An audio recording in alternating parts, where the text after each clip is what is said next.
It's the Draft Roundtable right here on 97.5, the KSL Sports Zone. Getting you ready for the 2026 NBA Draft, which is just getting started at the Barclays Center in Brooklyn, New York. We are live from JCW's here in South Jordan. Joining me now, the coach, my co-host for Jazz Pre, Half, and Post, and, of course, the co-host of Scotty G and the coach, the one and only Tim LaComb.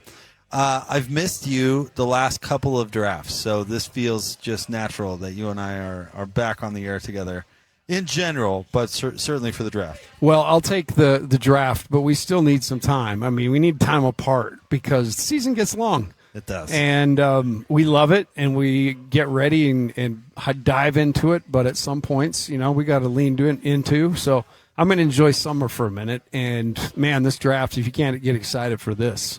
Wow, I heard you on my way in. I was listening to you, and you said you got to wait an hour typically, or 45 minutes. This thing's going to be right on top of us. Oh, man, you and I did the Doak draft. Remember treading water all the way to the 21st pick? And I had Desmond Bain and McDaniel circled like, okay, we can get either one of them.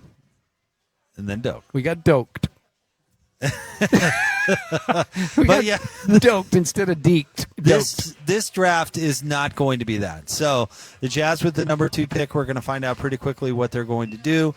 Unless they trade back into the first round, the Jazz do not have another pick. So we, as far as the show goes, will keep you informed on all the picks, but as soon as the Jazz make a pick, I'm sure we'll be a little bit more focused on what's going on locally. We are expecting to get whoever the Jazz pick on the air, which this is one of my favorite parts about this show, Coach, is usually we get the first chance to talk to the newest Jazz member. So we're expecting to have a chance to do that. Ben Anderson is at the draft. We're not sure. We're hoping we'll get a chance to check in with Ben, but he also we'll get the media availability for the new draft pick, and we'll probably be able to air that audio. And then also whoever is made available from the Jazz front office, most likely Austin Ainge. But you never know, Coach. Maybe Danny rolls out. Maybe Justin Zanuck rolls out. Everybody makes some takes comments. a turn. Hey, we'll put them on the air if they want to get out and give their thoughts. Because it's not every day, especially with this franchise, that they have the number 2 pick. Yeah, we talked about it on air today. You got to go all the way back to 1980, and it was June of 1980, and Jimmy Carter was president, if you can imagine. So it's been that long, and, the Jazz made hay with that pick with the Golden Griff. I got to hang with him at a camp this year, and you want to talk about a great guy, but had awesome stories about coming to Utah, and Utah was new, a new NBA team at the time, and was a little bit, they were crunched, and so he just talked about some of those early years, but you fast forward to now, and you and I had a front row seat the last 4 years to the rebuild, and I don't know that anybody would want to run in and trade us for that. But we actually found joy in it and watching those guys grow, watching the organization grow, and tonight's kind of the capper, the culminating piece. It has been an interesting 4 years. I honestly don't know if the Jazz needed the number 2 pick to pull out of the rebuild per se, but it certainly is an exclamation mark on what's been an interesting 4 years. I can't believe it's been that long, to be honest with you. It's crazy. And the Jazz get the number 2 pick, not on the year where they had the worst record in the league. Not that they were, threatening 500 this year, but it is interesting that they do, in fact, move up in the lottery. Coach, and Scotty's going to jump on here too. Scotty remembers a lot of these drafts, but, the Jazz pick in the top 5 so seldomly. I mean, you can pick out these types of draft nights, and tonight will be another like it. But, Scotty, let's hope it's not like when they drafted Enes Kanter, when they had the top 3 pick. Yes. Or Dante Exum. Their last 2 times really in the top 5 has not gone swimmingly. Before that, they traded up from 5 to 3 to get to Darren Williams, and there's no doubt that was a success. Yeah, but they also they went past Chris Paul to get him. I'm still glad they didn't draft Chris Paul. I know. I'm not. I'm still happy that didn't happen. He's on Jake's list. He's on the wrong side of it. Yeah, that was going to end the same way, whether it was Darren Williams or Chris Paul. Yeah, I think so. Yeah. Oh, baby. So we're ready to go, man. Wizards on the clock. Let's go. I was telling Ben this earlier. I feel like the 3, I mean, if we want to lump in, Boozer Peterson and AJ Dybantsa, it feels like that there's not a high miss factor on any of those three. Like even a Darren Williams, he hadn't done it that long at Illinois and kind of came out of nowhere. It felt like there was a little bit of an unknown, certainly with Cantor and Dante Exum, who the Jazz hadn't even seen either one really. There was a high miss factor. I don't feel that way about these three players we've kind of settled on as the options for the Jazz. No, we talked about it a lot over the process. This is definitely a time where elite players get scrutinized so much. That's all you have is time, so you just scrutinize. I think that the biggest thing here is, we talked about it today, the depth of this draft, the ability to go, in right and get the number 2 pick, and in essence it'd be a number 1 pick in a year. We sat through the Risa draft together. That you know what I'm saying. So I do think the timing, that's when you're going to be good. You got to be good at make good decisions, but timing's got to be on your side. And it seems like with the Jaren Jackson move, which was instigated by John Morant not being able to get moved, which Jake told me early on in the process, it's not always the player. Sometimes a player just gets moved by collateral damage, and that's what happened in that instance. So the Jazz on the right side of timing, and tonight, like you said, they get to stamp it. I think they're ready to compete without this pick in next year, but this is just going to stamp it.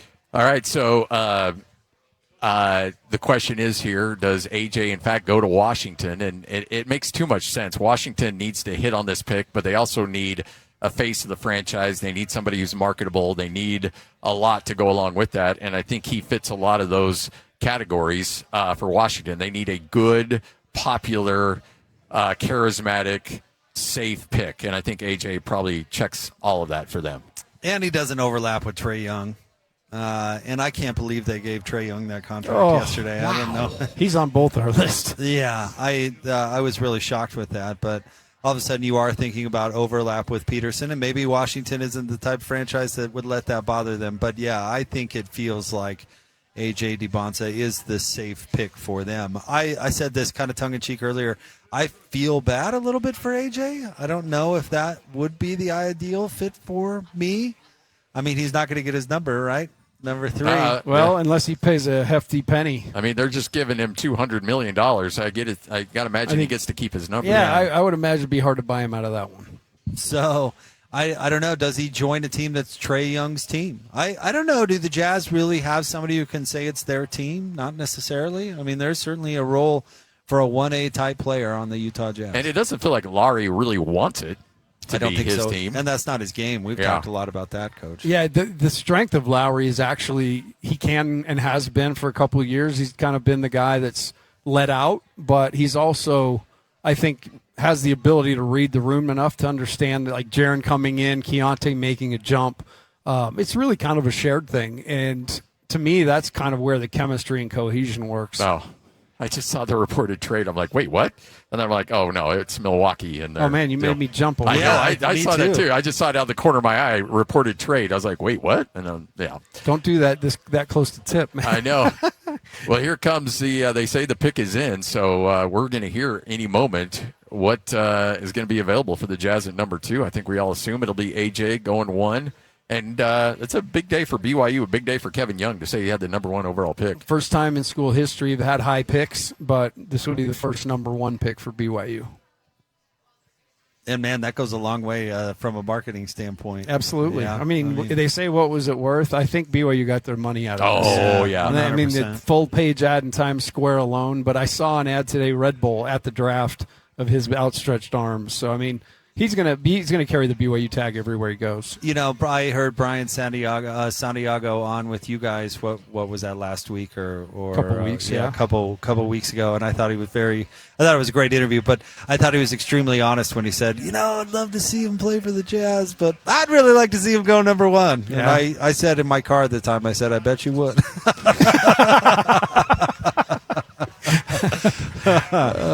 We're keeping our eye on the podium because the pick is in, so we're waiting for Adam Silver to finish a sandwich. Yeah, exactly. Took a bite at the wrong time. Torture everybody. Well, he's got to put on some sunscreen. You don't want to get those lights are pretty bright. Okay. Easy on the sunscreen. You don't want to. The guy over there. Scotty, get some sun. All that yard work, Scotty G? SPF 200, yeah. Oh, man, isn't that I paid more attention to that than I ever have. But I know, right? Making jokes about pale Adam Silver. We're just waiting for him to come out, and then the Utah Jazz will be on the clock. And, of course, Memphis there in pick number 3. Most the consensus mocks out there at this point have AJ Dybantsa going 1, Darryn Peterson 2, and Memphis going with Cam Boozer. In fact, one of the let's get right to the podium. Let's get the number 1 pick. With the first pick in the 2026 NBA Draft, the Washington Wizards select AJ Dybantsa Jr. from Brigham Young University.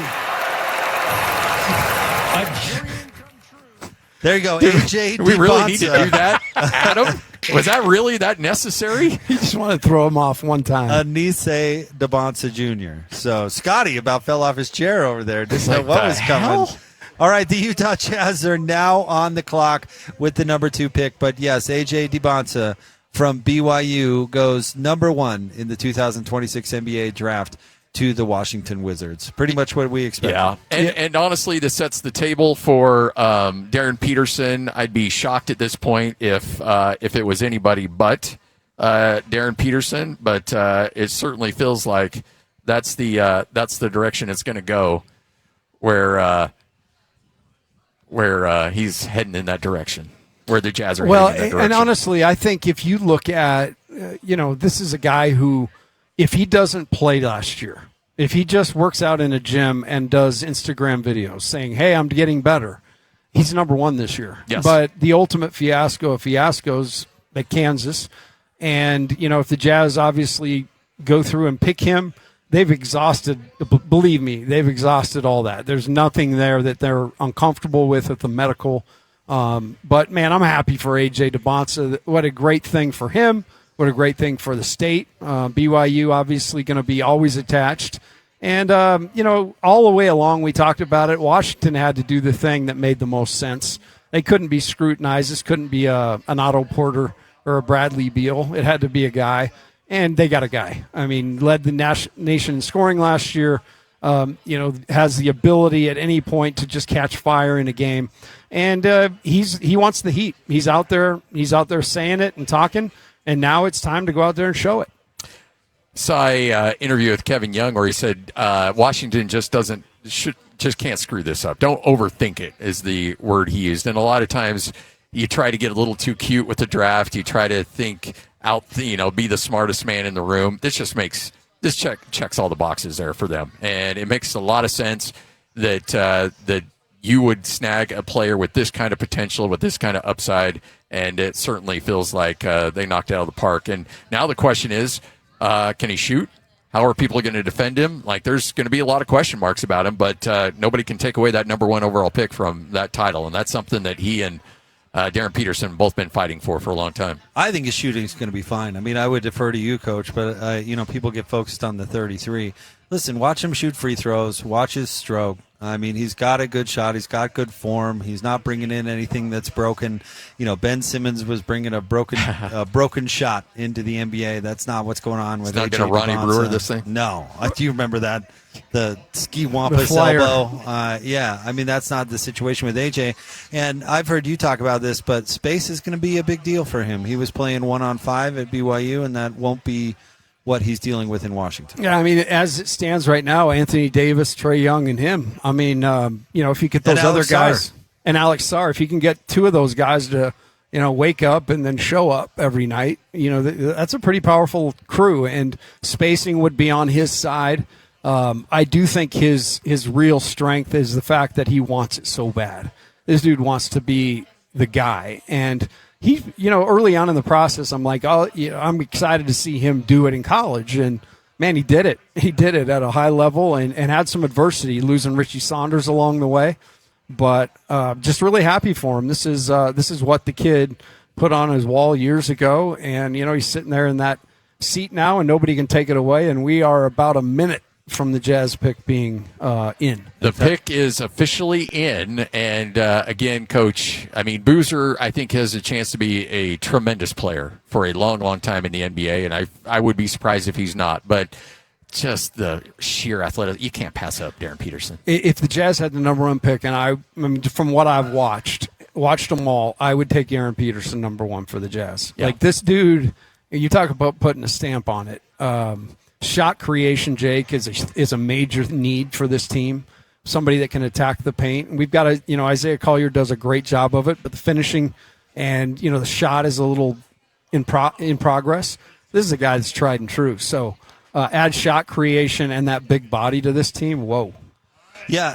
6'6". I mean, measured out to basically 6'5" without shoes on. I mean, he's got tremendous positional size.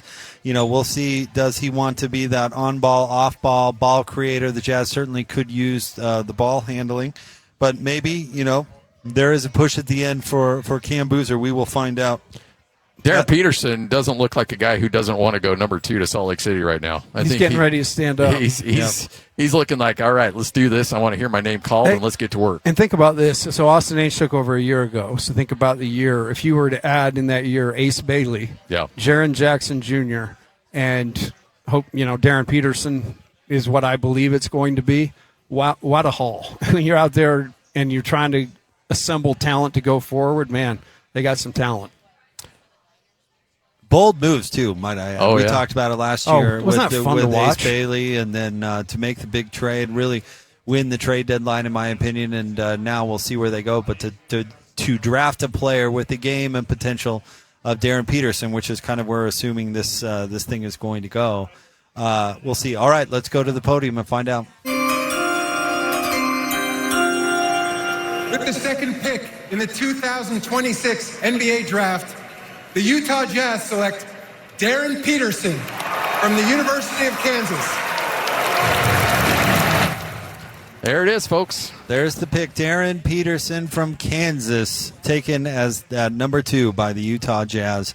And, Scotty, the sky's the limit with this type of player, with this type of game. And I think certainly will step in and fill a role needed for the Utah Jazz. So when Darryn Peterson and Kansas were in San Diego in the NCAA tournament, Utah State was down there, and I specifically made sure to stick around and just have a courtside view of Darryn Peterson. And you could tell there was a certain level of dysfunction there between he and Bill Self and some teammates.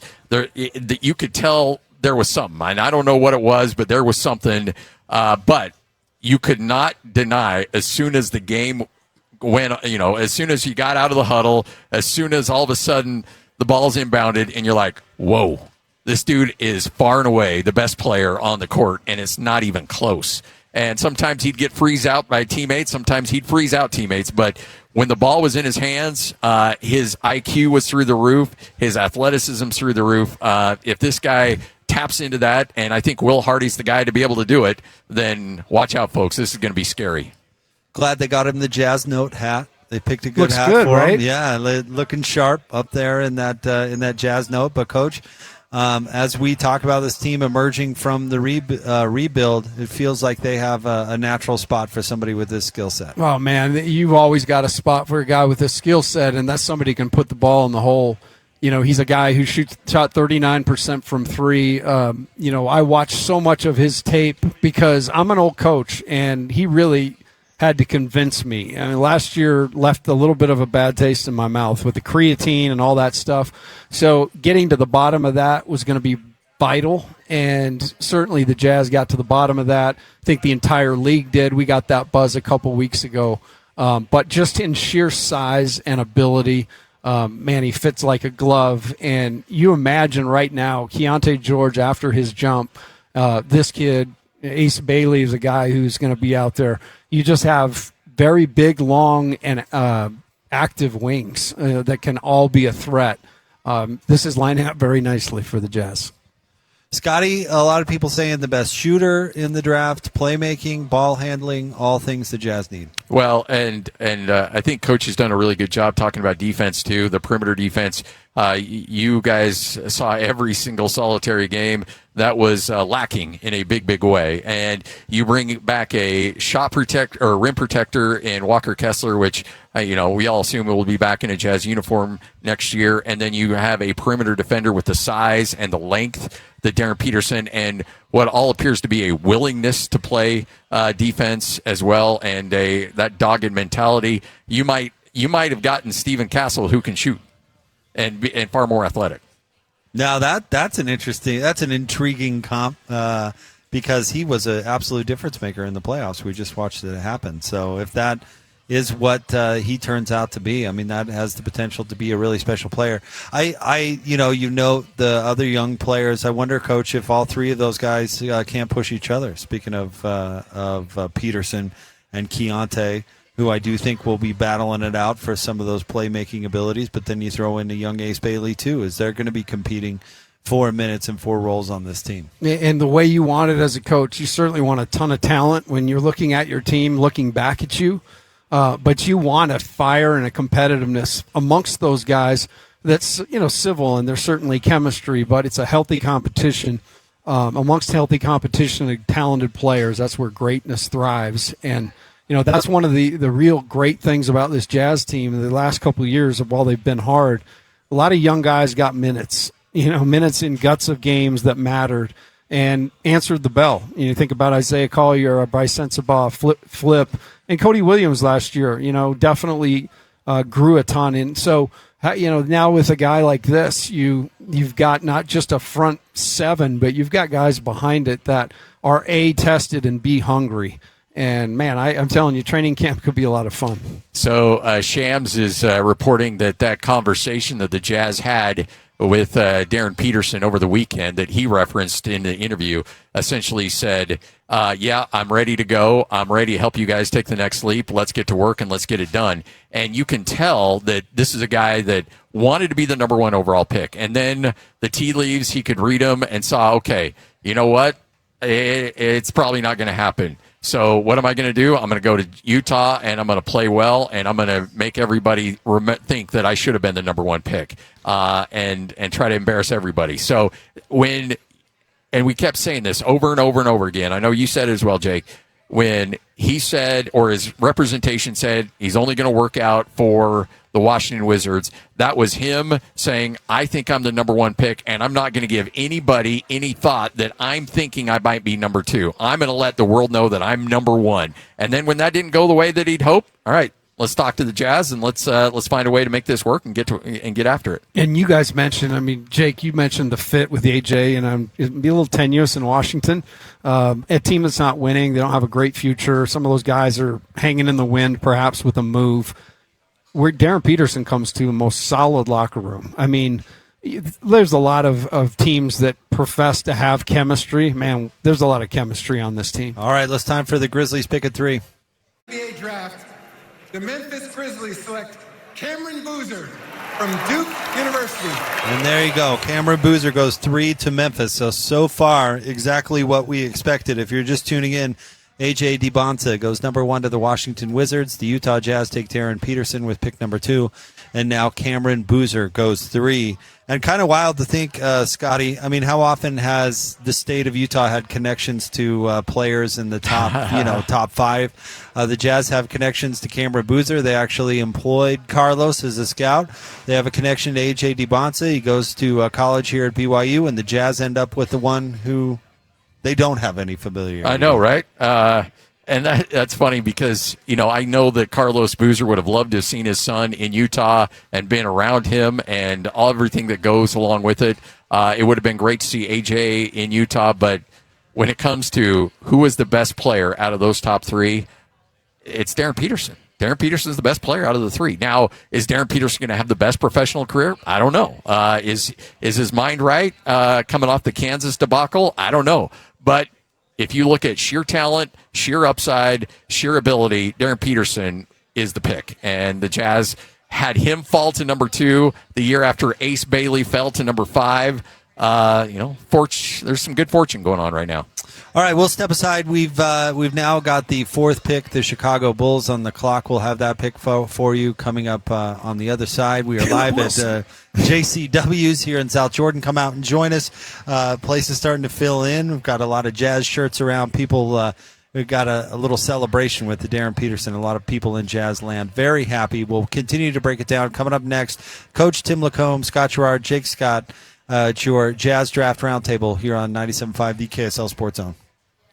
Jazz Draft Roundtable here on 97.5 the KSL Sports Zone. Jake Scott, Scott Garrard, and the coach, Tim LaComb. The Bulls pick is in. We have not had an announcement yet at number 4. If you're just tuning in, the Jazz take Darryn Peterson with pick number 2 a mere moments ago.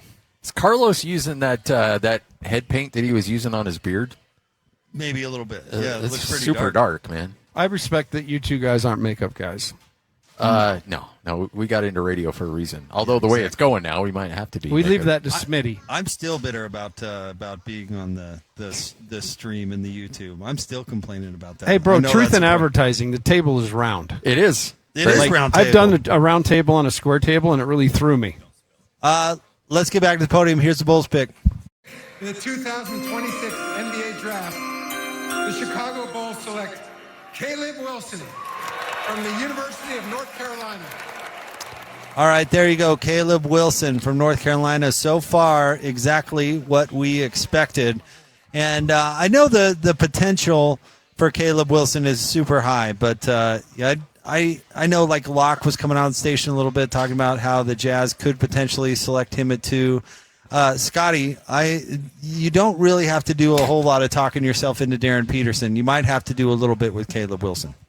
Yes, and that's one where that's a project, and right. That's one where Chicago's investing in the future. He's not helping you day one like AJ and Darryn Peterson and Cameron Boozer. In fact, it would not surprise me with all the love we're giving AJ and Darryn Peterson. If I had to make a wager and I had to Sorsby my thoughts on next year and who the rookie of the year is, I would go Cameron Boozer. Like, I think Cameron's putting up the points, and I think he's getting he steps in day one and is a huge part of that Memphis team. Whereas I think the other two, one's got to acquiesce to Trae Young, and the other one is going to be with the Jazz team that's loaded. So Cameron Boozer, I think, is ready to go. Caleb Williams, on the other hand, no, not so much. Caleb Wilson, excuse me. I love it that Scotty has turned the word Sorsby into another word for gambling. It is. Austin Ainge, his media availability is going on. Let's throw it down to that.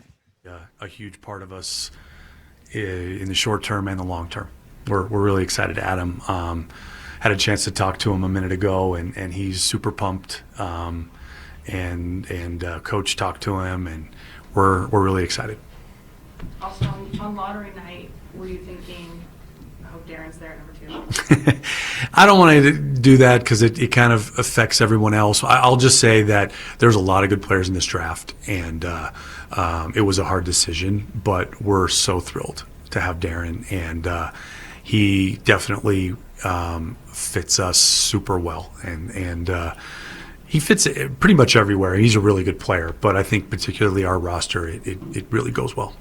What do you think? Before you talked to him tonight, when was the last time you talked to him? We went out and met with him last week, and we went to his hometown. We went to Canton and hung out with him, and talked about our team and our program and how he would fit. And he shared how excited he would be to be with us if it went that way on draft night.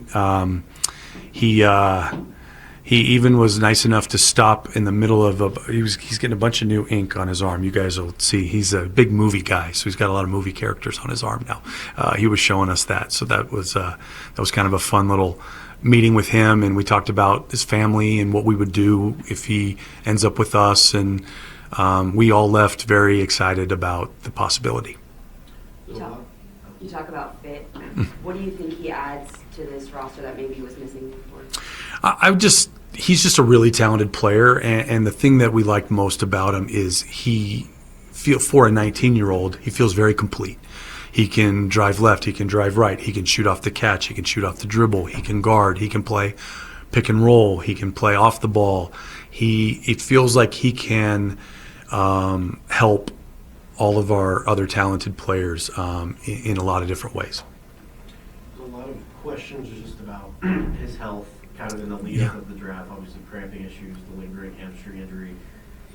Where do you guys feel like he's at in terms of just the health process and your evaluation of that? He's been working out twice a day, every day, and he feels great. And when he did show me his tattoo, he looks stronger already. He's been working pretty hard.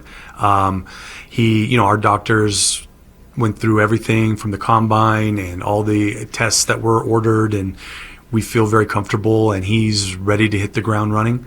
And we plan on seeing him in Summer League. Are there any health issues that haven't kind of come to light yet that we need to know about him? Nope. Last year you had 5-21. This year just number 2, so you probably dove extra deep on way less guys this year around. Was there anything that maybe surprised you with Darryn in the whole process?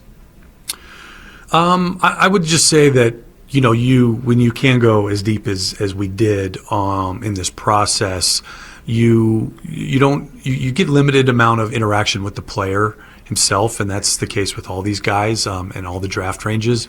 But you get a sense for what their coaches think about them, and it was great. I mean, Darryn got rave reviews from all of them.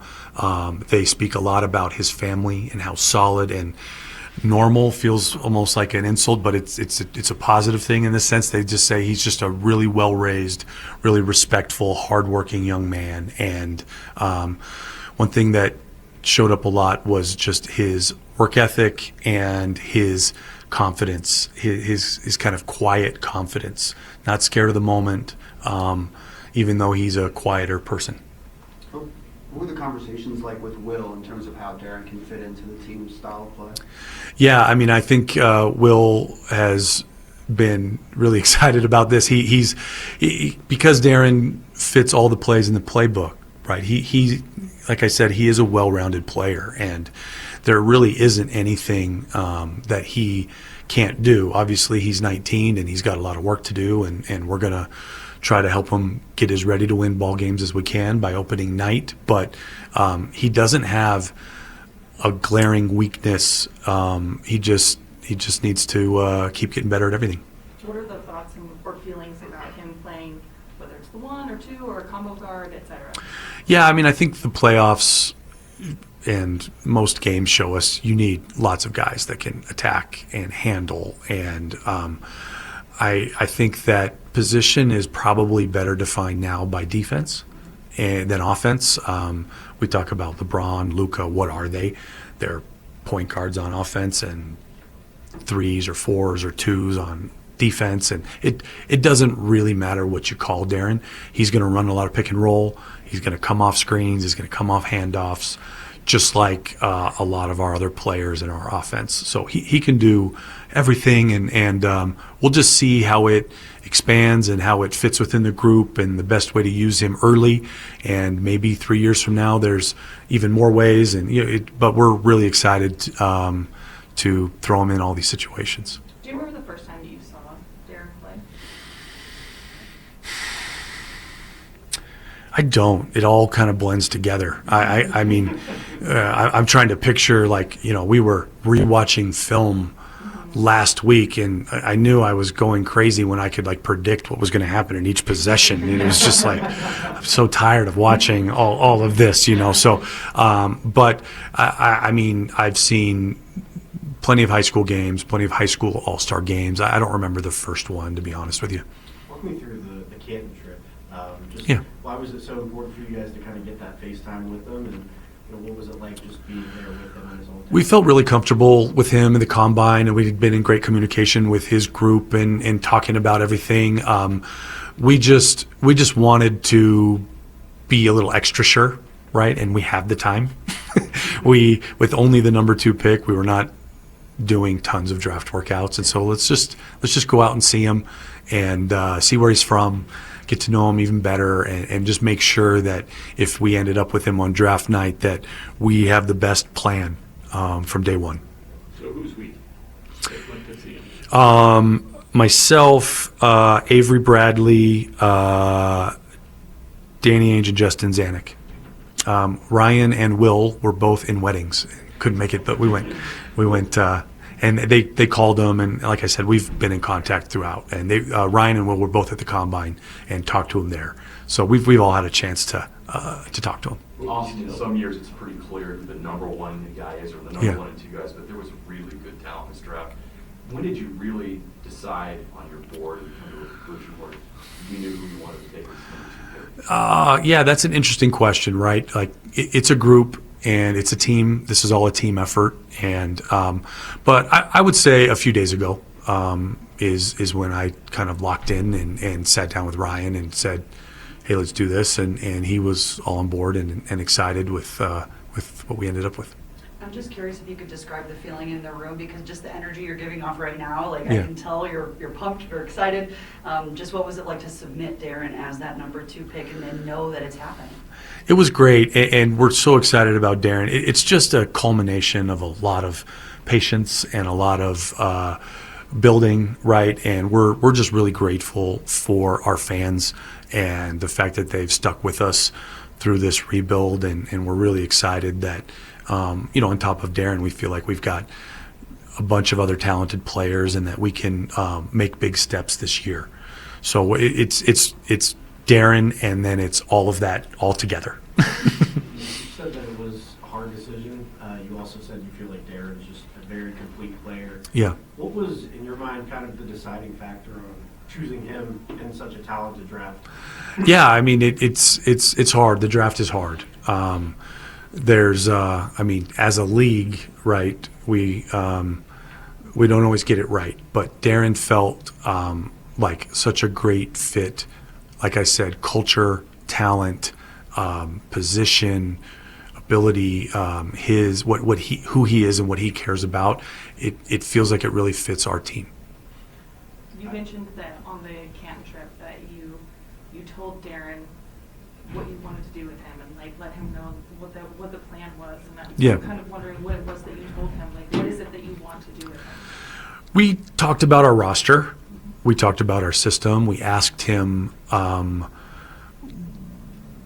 much he knew about our players and Utah and our history, and we showed him about how amazing the Jazz fans are, how many sellouts in a row we've had, how they support us through thick and thin. We talked about the way we play basketball, how we are a ball movement, body movement offense, and he loved the sound of that, and he liked to hear that we're going to go all in trying to win next year, as many games as we can, and that we think we really have the talent to both help him and that he can help.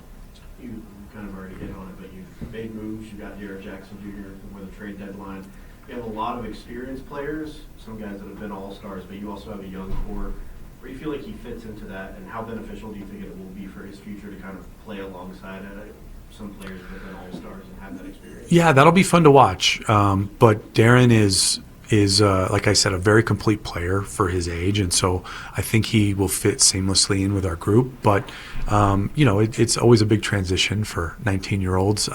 So we'll do everything we can this summer to get him and Ace and Keontae and Lowry and Jaren and Walker and Bryce, Svi and Cody, everybody on the same page and get as much chemistry and work and get ready.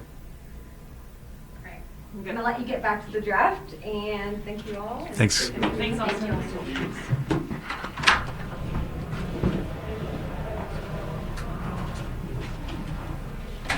Great job, team. Great over.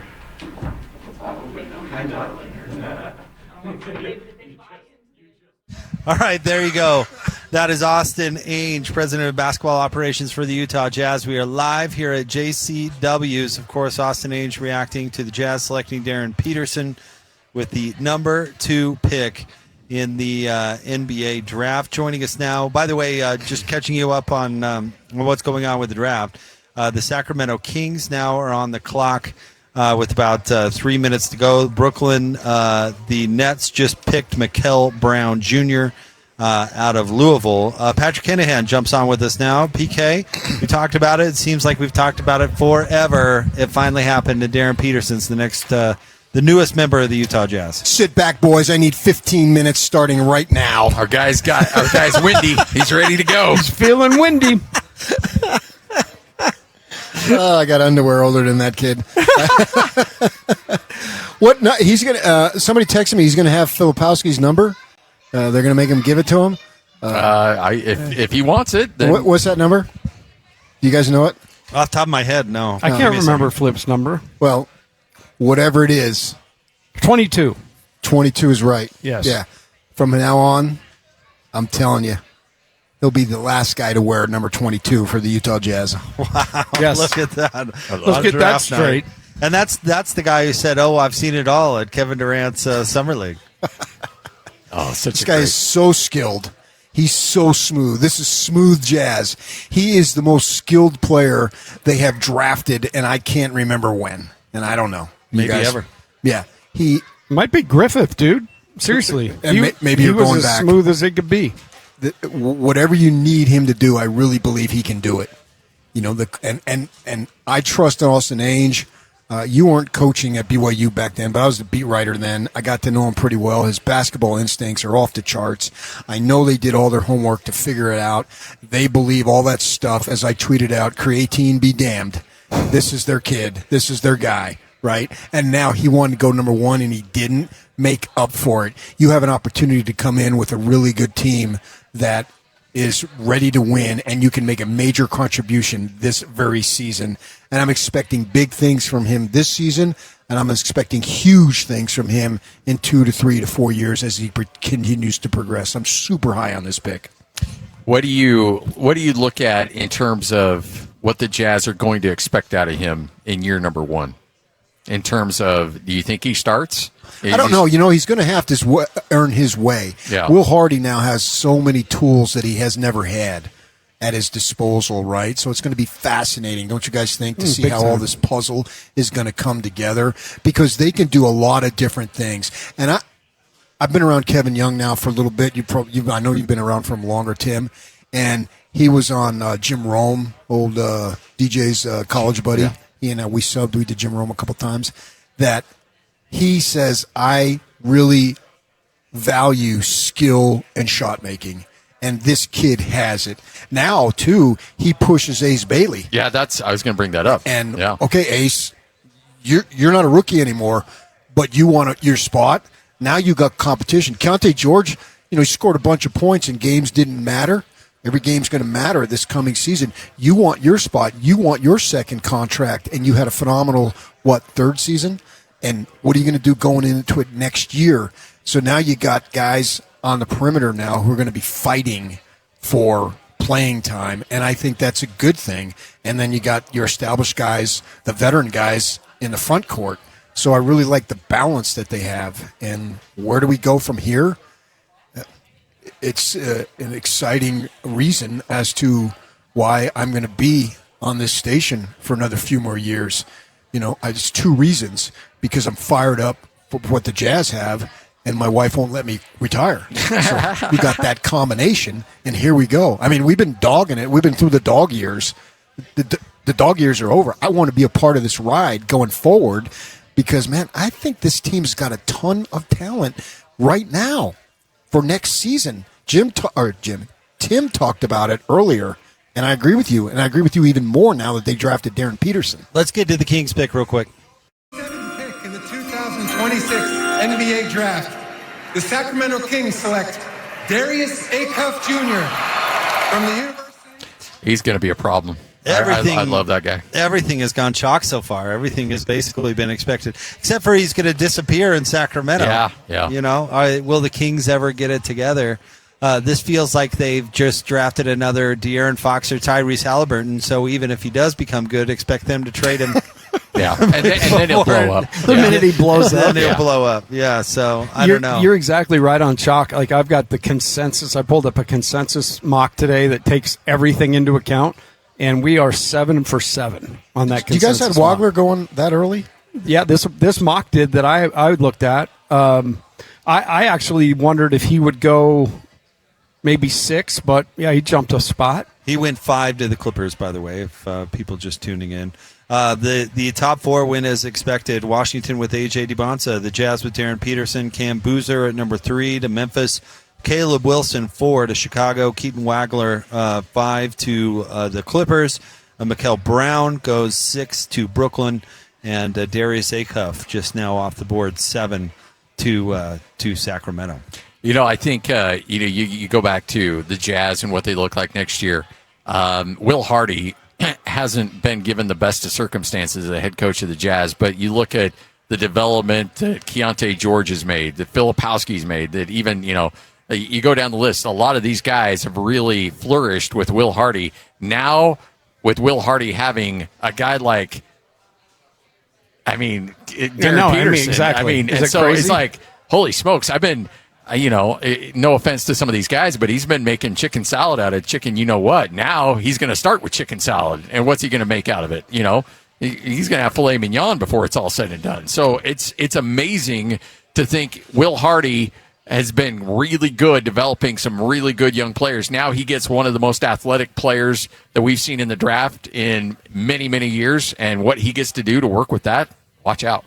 Well, and he actually gets to play them, huh, Coach? Exactly. Yeah, they get to actually play to win. Yeah, and the other thing, Jake and I have sat and watched it, the ability for every little blurb, every iteration of the Jazz that were the last 4 years, and we've seen a lot of dudes roll through town.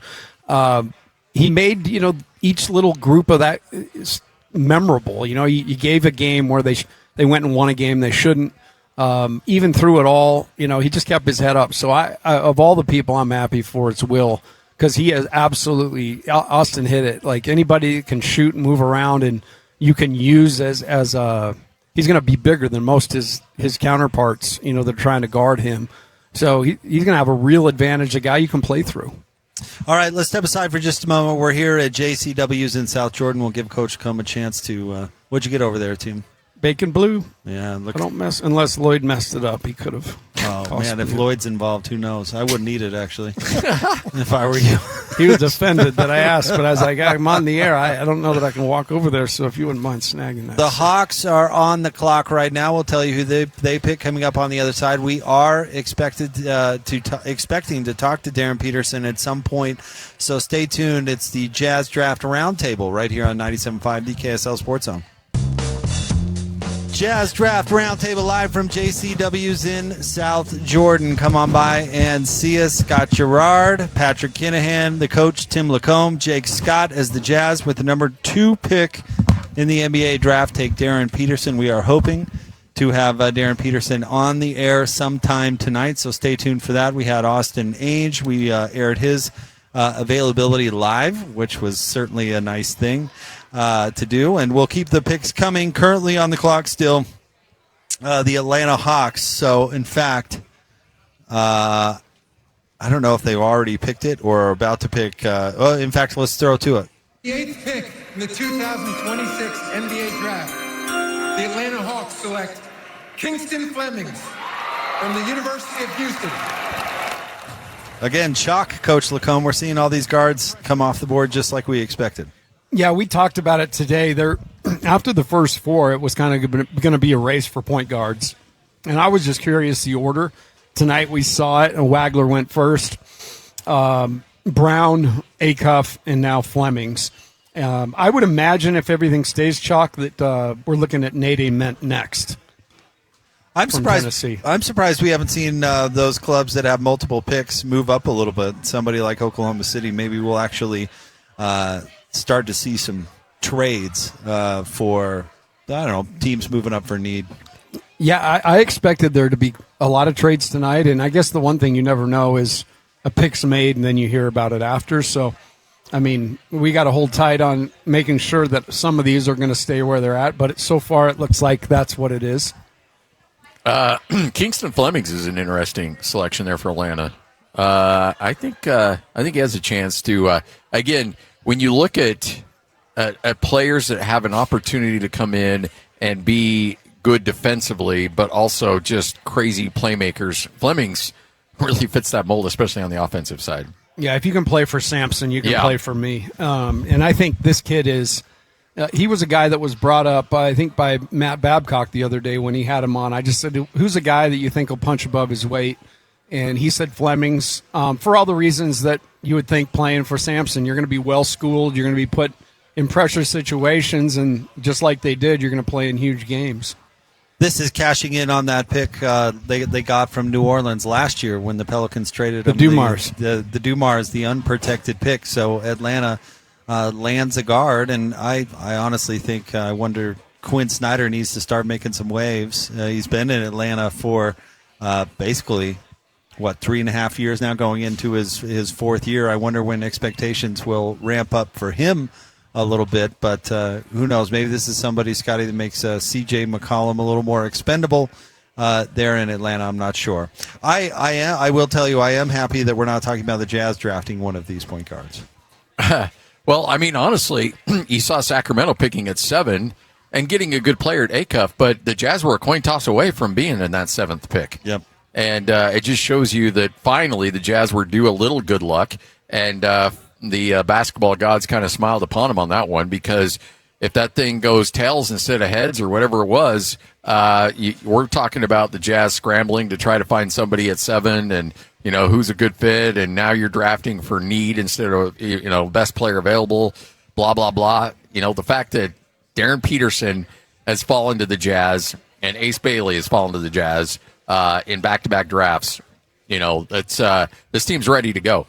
This team is not and PK, I'm kind of curious to know your thoughts. This is not a play-in team next year. This is this is a bona fide squarely in the playoffs, and that should be the expectation day one. Oh, I don't think there's any question about that, Scotty. We don't know what's going to come with other rosters. There's moves to be made coming up next month, so we'll have to see about that. But right now, if you want to go high, why not 3rd? Why is that outrageous? I don't think it is. Not in the West. Not right now. We'll have to see what moves the Lakers make and whatnot. But, Denver seems to be on the decline. That's according to Jokic himself in his final comments.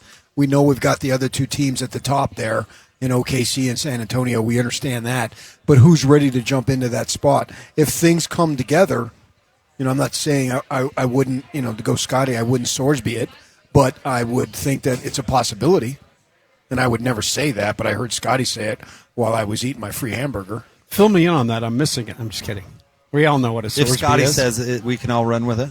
Right. I mean, is that the rule now? We call him Kenny Rogers not because he can sing. No. It's because he's the gambler. Who, me? No. I've never. He flinched like he did when they said Anisette. Yeah. You're like, what? This is completely out of the blue. I got to tell you, I would pay good money to see Scotty do the little karaoke. We're going to get the karaoke machine on the old station barbecue. Is that going to happen? We're going to make that happen. We gonna hear those pipes croon something? Yes, sir. Let's go. Oh, PK and I are working on Endless Love. I figure about 1 a.m. the police will be called. No, before that, when you start in that neighborhood, when you start singing at 8 o'clock, it'll sound like they got to put an animal down. We've all heard you sing. Come on. Sorry, I digress. I do love PK's greatest hits. That gets rolled out every now and again. Love me do. I love Darryn Peterson. I love the pick, guys. I'm telling you, I love the pick. Jake and I are going to get paid back for 4 years. Well, you guys deserve it. Yeah. Like going into every game with that lineup, and you guys said it with Will Hardy being able to say, which one of these guys do we want to pick on tonight, and then just do it. Let's go to the Mavericks pick. With the 9th pick in the 2026 NBA Draft, the Dallas Mavericks select Morez Johnson Jr. from the University of Michigan. Still not a lot of surprises in the draft yet, Coach. Now we're getting to the point where maybe we'll see Mara possibly from Michigan. Maybe we'll see a team trade up to get that. But so far, very little movement in the draft tonight. So how about that? You got the new coach of the Dallas Mavericks selecting one of his former guys. Yeah, it feels like Rick Pitino when he took the Boston job. And so they got a picture of Dusty May over there like, hey, you know what? I'm celebrating my player and also welcoming my player all at the same time. So double dipping. You think that's going to work, Tim? No. Those are always interesting. I have heard great things about Morris Johnson. I've heard he is actually a guy, that will definitely outplay where he's picked. He was supposed to be about 13, so he did jump a few spots, but it's going to be unique because everybody else in that locker room doesn't have that same relationship. So you have to work hard to make sure we're all on the same page. Pass the ball to Cooper. Yes. I mean, that's the easy. Or let him pass it to you, yeah. Just don't mess with Cooper, Merez. What do you think of Dusty May? Yeah. Head coach. Wow, what a meteoric rise. Is there ever in anything like this that you can think of? 4 years ago, down in no man's land, Florida, with Florida International, Final Four. And that was 4 years ago, right? Less? Yeah. And then Michigan sucked before he got there. And I realize the transfer portal has changed everything, but it's changed everything for everybody. Mm-hmm. And Michigan has the resources, but yet to get them where he got them and where he was in just a short time, now he's with the Mavericks. This guy is the classic strike while the iron's hot. And so far the resume, but is there a big track record of college guys succeeding? Pitino's a great college coach, but he sucked. Terrible. Not so much with the Knicks, but with the Celtics, to where he uttered the famous line, McHale, Bird, Parrish, not walking through that door, that we repeat all the time.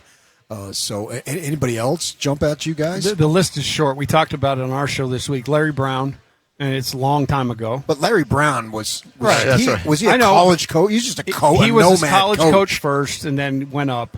Then the other ones on there were Billy Donovan and Brad Stevens. Billy Donovan, yeah. So it hasn't been done a bunch. But has Donovan really had a lot of success? No, he hasn't. No. But he was able to outrun the posse. He did stay employed. You got me there. Yeah. That's part of the gig, dude. You know, I know. Outrun the posse. Oh, yeah. I once had a coach tell me that Idaho State was a great job. You know the guy. I'll tell him off the air. And I said, what are you talking about? He says, that guy has been there for 8 years, and they never win and they never fire him. That's a great job.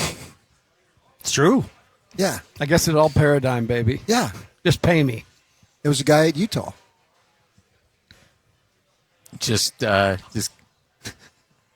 that money, and don't be in the sports headlines. Don't be in the news headlines, and you'll be all right. I guess Dusty May is so young enough. If it doesn't work, and go back to college. He could go 0-82 next year and get fired and have any job he wants. Who was the college. other the old guy from Michigan? Oh, John Beilein. Yeah, and Tark.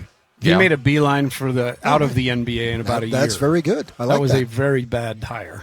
Terrible. Yeah. And the guy who thought that he was in line to get that job ahead of Beilein, you know who it was? Yeah, I told you on the air about that. It was Alex. Yeah, it was Alex. Oh, yeah. I had a long conversation with Alex about that. Right, because he was the coach of the year in G League that year. He was with the Jazz. Oh, it was the Jazz. Okay. And the GM wanted Alex, and he got overruled by the owner. Mm-hmm. You can think of who was the guy who took over for Phil Jackson with the Bulls. He was terrible. Tim Floyd. Even former Ute coach Larry Kraskowiak went from Montana and went and coached the Bucks, and that went so badly. Season. I think it only lasted 1 Remember year. Mike Montgomery from Stanford? Oh, when he went to the Warriors? Yeah. That was crazy. I mean, that was mind-boggling when that came out. It's like, he's doing what? Do you remember when no, he never did. It's rumored that Beilein in that first meeting, he pulled out fiddlesticks, and he's like, gents, I want to teach you an old-time game. It's going to teach you patience and resilience. We will pass the ball 4 times before anybody takes a shot.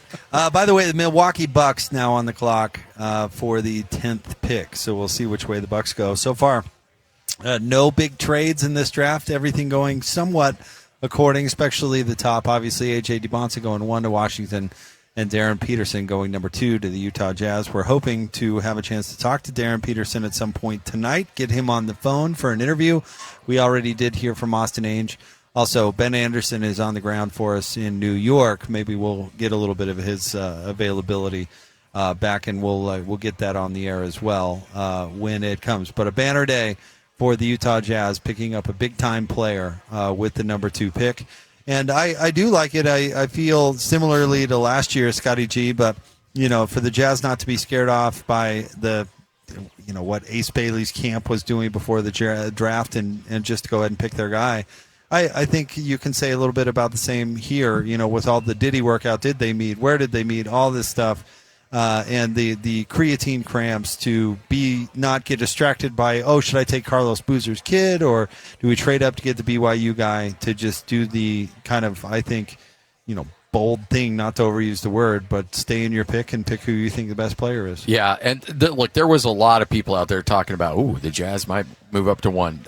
That was never a conversation. No. It never happened. I mean, maybe Washington called like, hey, would you be interested in hopping in? No, we'll get back to you on that. Click. That may be the gist of the conversation between those two. But honestly, I think the Jazz always had Darryn Peterson, number 1, on their board. I would have loved to be a fly on the wall and see who number 2 was, because it may not be AJ Dybantsa. It could have been Cameron Boozer at number 2. It's sacrilege. I know, right? I think the Jazz... Those Aggies are just looking for any chance they can to poke the bear. Jab. That's why I don't like them. Nobody does. It's us versus the world. Who was the Aggie you guys were having a showdown about on the air for our college football roundtable? What was that all about? When things got heated between you two? Not that I want to bring up that back. Between us? Yeah. In the football roundtable, you don't remember that? At the other JCWs. The other JCWs. Yeah. I don't know. You guys were legit getting after heated it. or like PK dick heated? Was it about the Aggie quarterback? Oh, he's slamming BYU, and I had to defend him. Yeah, okay. That's exactly what it was. Sure, that's what it was. It was. I remember it now. I don't remember the specifics, but I remember, and he was bigger then, so I was a little more nervous. It certainly made me uncomfortable listening to it. I'll tell you. I don't know if I can yank you out of the HR room anymore. I know. I was glad you were fat then. Save my gig. All right, we have the pick for Milwaukee. They've selected Braden Burries out of Arizona. And Coach, there's a guy I know you were thinking highly solid. of. Love him. Love him? Yeah. Solid, huh? That's not a glowing. Is that just because he's a Wildcat or no? I think he's solid. I mean, you got to remember where you're drafting the kid. Yeah, it's a little later. I don't foresee stardom, but watching him play a number of times, I'm thinking like this sounds negative, but I don't mean it. Like a poor man's Drew Holiday, maybe a little less than Drew Holiday, but solid. And I think the world of Drew Holiday. Do you think if this was last year's draft, Braden Burries would be top 5, top 6? Last year's draft. Huh? I think he would.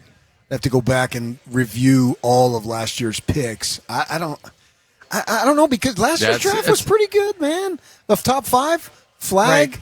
Harper, Edgecombe, Con Knipple, Ace. So that's why I said 5 or 6. Yeah, not 5. No. Hey, I want another argument between you two. I know. I think we should light that fire.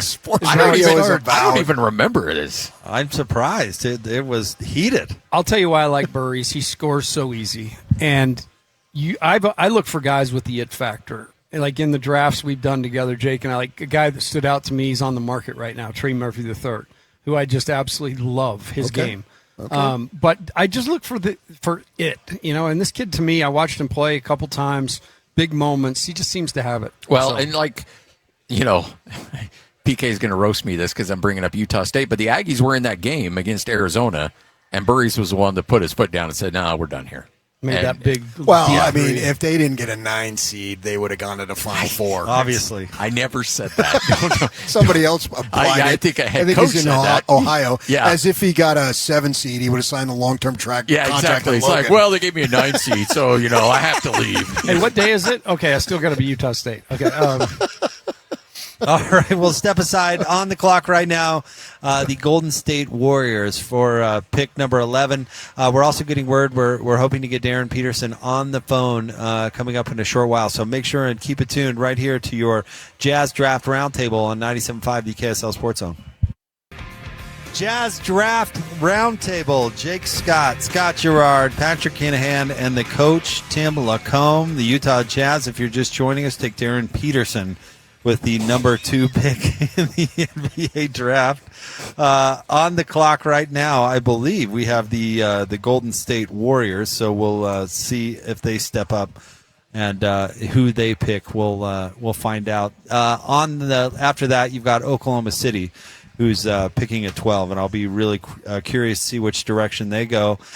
We've just been informed that we're hoping to hear from Darryn Peterson coming up here in a few moments. So stay tuned. We will have a few minutes with the newest member of the Utah Jazz. And PK, I'm curious to talk to him. In fact, we may have him coming up in just a minute as we get a chance to get to know somebody who's going to be in town for Summer League just next week.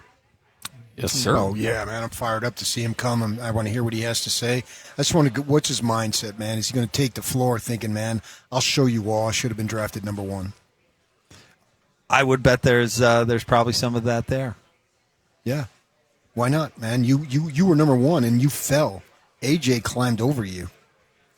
In fact, let's get out to the zone phone. Joining us now, the newest member of the Utah Jazz, the number 2 pick in the 2026 NBA Draft, Darryn Peterson, with us here on 97.5, the KSL Sports Zone. Darryn, congratulations. Thank you for joining us. Thank you, guys. Appreciate it. When you met with the Jazz in your hometown, what were those conversations like, and what were your impressions of that front office that made the trip out there to talk to you? Yeah, it was a great conversation. They were just showing me the stuff that they have in store in the future and how I can fit in with the team. And it went well. And I'm looking forward to it. And you said, ask me the second part again one more time. I'm sorry. No, that was exactly what I wanted to hear, because I know the Jazz really wanted to get at some FaceTime with you. And I guess that gives you a lot of comfort level knowing that you had a chance to chat with them. For sure, yeah. It was huge that they came out and saw me. And I respect that a lot. And it's good to spend some more time with those guys outside of Chicago.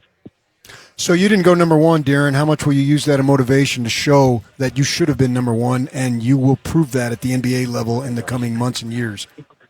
Yeah, I'm super motivated by it. But it's behind me now. I can't go back and change anything, but now I'm with the Jazz, and I'm super excited to get there. And it'll definitely keep this chip on my shoulder throughout my whole career. And I'll take it out on everybody, not just that guy in particular. Darryn, you know through the process, we love that here. You keep singing that music, and you'll have a bunch of fans, even more fans. Hey, but the question I have for you is, how hard was the process? You're not you've said it. You're kind of a guy that likes to be alone, and not being in the fanfare. How hard was this process going through it with everything that it requires? Yeah, it wasn't hard at all, and I kind of use the wrong words when I say I like to be alone. Just during that process, I was spending some time alone because I feel like I had to go within and try to figure out what was going on. And once I did, now I'm back to me, a family guy, a guy that loves to be around people. I got 3 siblings, so I'm the oldest and all that. So I think I'm a cool guy. So I'm ready to go be that guy, be the face of a franchise. I'm not sure how familiar you are with all of the Jazz roster, but know you're familiar a little bit with Keyonte George, and you talked to the front office. Yep. How do you think your game fits on this team? I think, like you said, with Keyonte, we're 2 dynamic guards, and I think we'll be one of the best backcourts in the NBA early. And then we have Lowry and Jaren Jackson and Walker, and I know Bryce Sensenberry went to Ohio State, Ace Bailey, so I know a lot of the guys, and I think we'll all complement each other's games well. Your plans are to go to Summer League next week here in Salt Lake City, correct? Yep, for sure.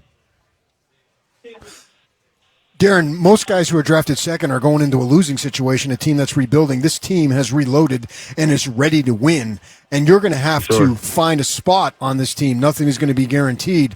How much does that mean to you to go to a winning team and then try to find your way to make playing time?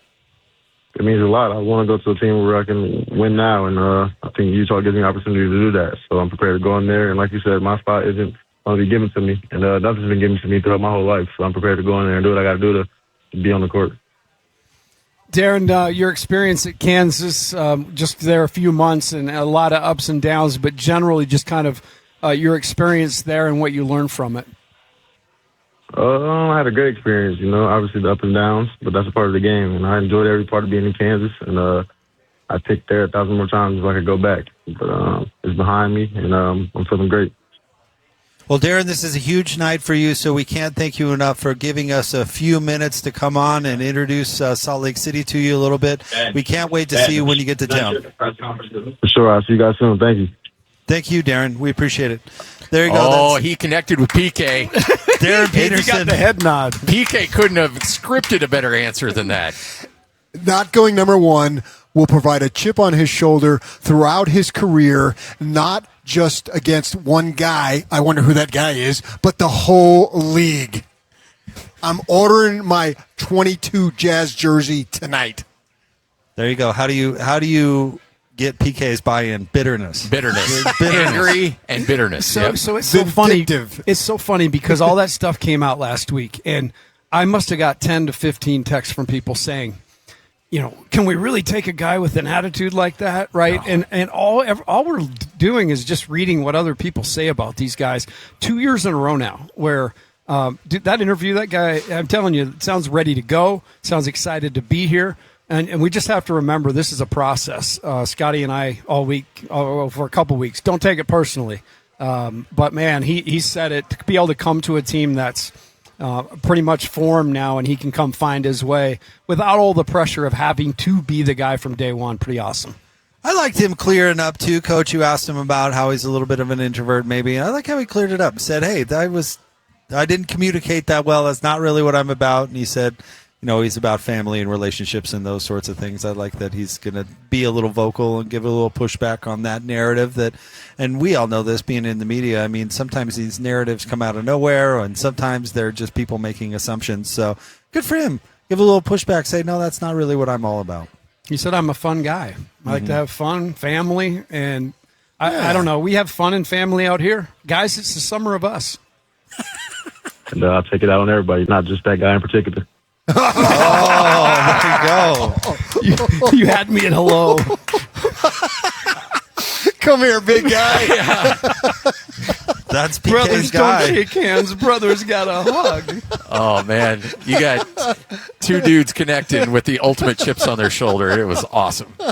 By the way, shout out to Derek and the communication staff Yes. there for the Jazz for getting Darryn Peterson on the phone with us. Pretty cool. Good job, Derek. Derek. That we get a chance to talk to him. Not even an hour after the Jazz drafted him. So shout out to the Jazz communications team for that. Appreciate it.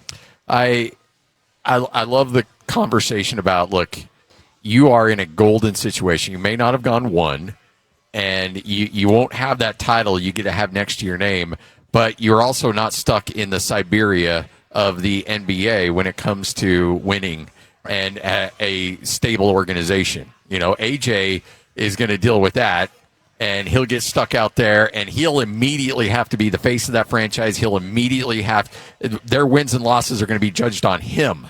And that's a tough thing to handle with a team that has a dysfunctional organization as much as they are. Here, you got Darryn Peterson, elite level talent, and he gets to come into an organization that's ready to win right now, that's got good pieces in place. He'll have a rim protector behind him so he can be uber aggressive defensively on the perimeter, and he can come in, make shots. He'll have a elite point guard, a young up-and-coming point guard right next to him, and this is going to be really, really fun to watch. And by the way, Oklahoma City just may have made a pick, a reactionary pick. Wimby counter. A Wimby counter as Mara. Taking a day of Mara, and we did miss at 11. Yaxa Lindenborg goes to the Golden State Warriors. So right now the Miami Heat, which I believe this pick goes to Milwaukee, right? And number 13, they're going to be on the clock. But yeah, I think OKC took Mara at 12 as a reaction to Wemby. But we talked about this earlier, I think they're going to lose Hartenstein. Oh. I do and too. so this might be a pick to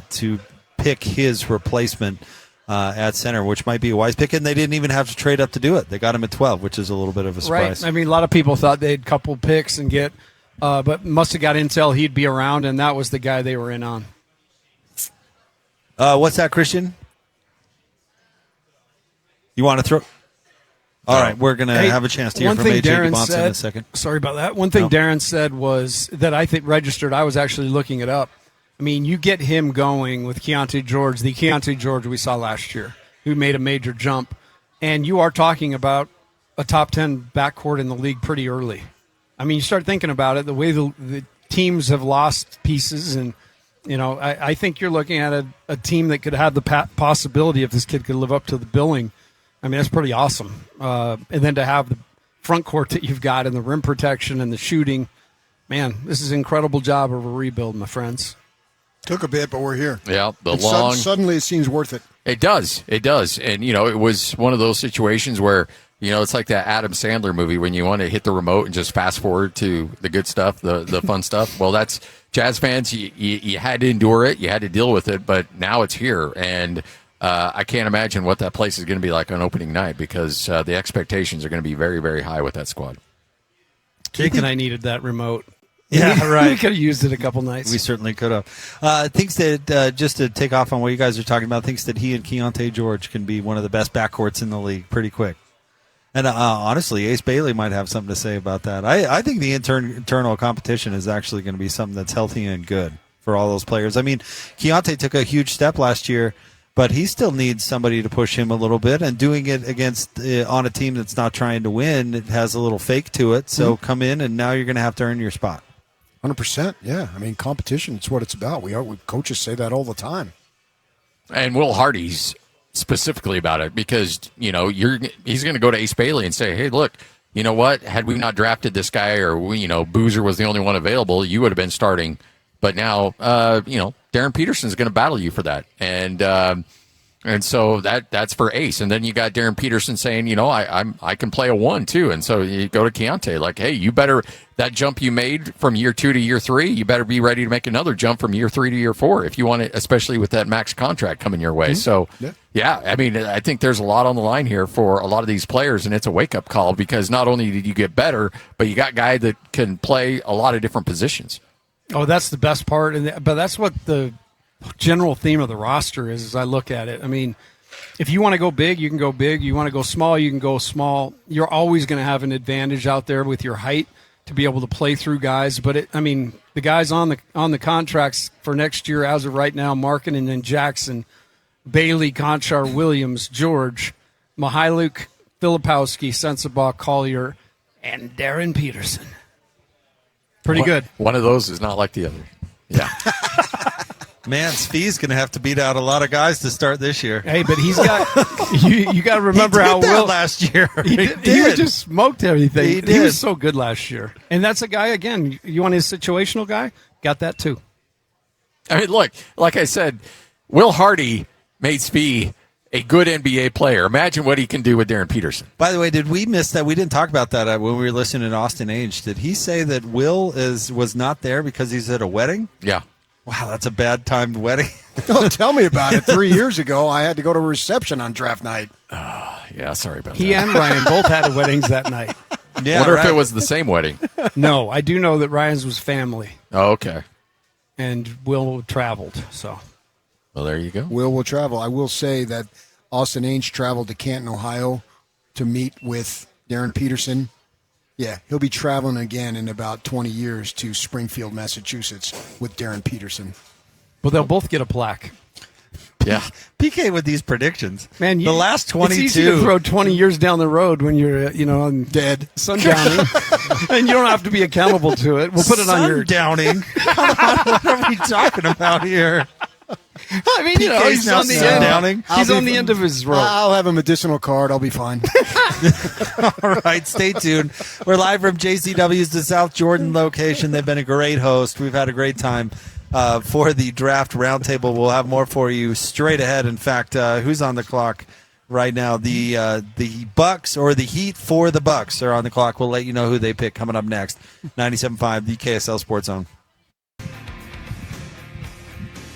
Jazz Draft Roundtable here at JCW's in South Jordan. Jake Scott, Scott Garrard, Patrick Kinahan, and the coach, Tim LaComb, as the Utah Jazz with the number 2 pick took Darryn Peterson, guard from Kansas. Darryn was able to come on with us in the very last segment. We will have that up for you at KSLSports.com. We have, let's see, at number 13, the Miami Heat for the Milwaukee Bucks take Nate Ament out of Tennessee. The Charlotte Hornets are now on the clock at number 14. We've been busy. We're going to play some sound here in a moment from AJ Dybantsa. We've been so busy talking about Darryn Peterson, haven't talked a ton about AJ going number 1. And Coach LaComb, this before we hear from him, this is a really big deal for BYU. Oh, it's massive. And Kevin Young, when he came in, he said he was going to bring guys in and prepare them for the NBA in that first press conference. And basically it's been proven with Yegor the first year and now AJ this year. So doing a great job of developing guys. BYU's had amazing players through the years, but the first number 1 pick. So congrats to Kevin Young, Brian Santiago, everybody down at BYU. And Scotty, you were talking about it earlier. This seems like something that Washington needs. A guy like him, big, athletic, and skilled, usually is pretty reliable in the NBA. You know, and also marketable and honest. You know, Tony Jones, we all love TJ, and he hopped on with us yesterday, and he said Washington needs somebody that wants to be the face of a franchise, that embraces the attention and has the swagger, and AJ's got that in bunches. So, you know, honestly, I think it's a good fit for his personality. It's a good fit for what he wants to be. He wants to immediately be the face of the franchise, and I don't think that's something that Darryn Peterson wants to do immediately. I think he wants to gradually work into it. And but he did say that to us. He's like, "Look, I'm ready to take over and be the face of a team." And he'll have every opportunity to take that over. It may not be in year one, but you know, the big hope is that 3-4 years from now, he's the best player on the team, and I can easily see that. What do you think, PK? Got what he takes to do that? AJ Dybantsa? Yes. I don't think it'll be instantly. I think he's got to adjust. I think everybody's got to adjust. And this is the first time in his life, and some of these guys have faced this, that they won't be the dominant, without question, leader, best player on the team. So how does he fit in? You know, you got Trae Young there, and obviously if Anthony Davis ever plays, and what, Sarr is there? Yeah, right? Sarr, yeah. And these guys, they're pros. You're not. You got to prove to them that you belong as the number one pick. So they're going to be on you. And I would want whoever the coach is of the Wizards these days, Wes Unseld Jr., I don't know. No, I do know. But I would want my veteran guys, don't just roll over for this dude. Make him earn his way. And let's see what you got, man. And I think that he has all the skills that he needs to be a great player, but I still think he's got to go through a little trying time to where he can't just do whatever he wants and get away with it. And how's that going to work? And, you know, BYU injury, yeah, and then I think KY deserves a lot of credit for recruiting these guys, but he also recruited and signed a bunch of guys who couldn't play. Let's call it like it is. So when the injuries were exasperated because they had nobody on the bench worth of crap, basically. If the foreign dude, if he hit a three, everybody went, oh, great, he hit a three. I mean, that's like 1-3. You know, Sam Merrill ain't walking through that door, Scotty. Don't drag me into this. And so it's okay if you rip on BYU, but I can't. Well, you got the bias. I don't. And so AJ now, he's got to blend a little bit rather than I'm going to carry you guys from day one. How's that going to be? But I do think he's the right pick, and I do think he has the mindset and the skill to be an outstanding pro. All right, AJ had his media availability. Our very own Ben Anderson was there. So let's hear from AJ Dybantsa after going number one to the Washington Wizards. There's a group of people in Brockton right now that Dave is having a watch party. His dad.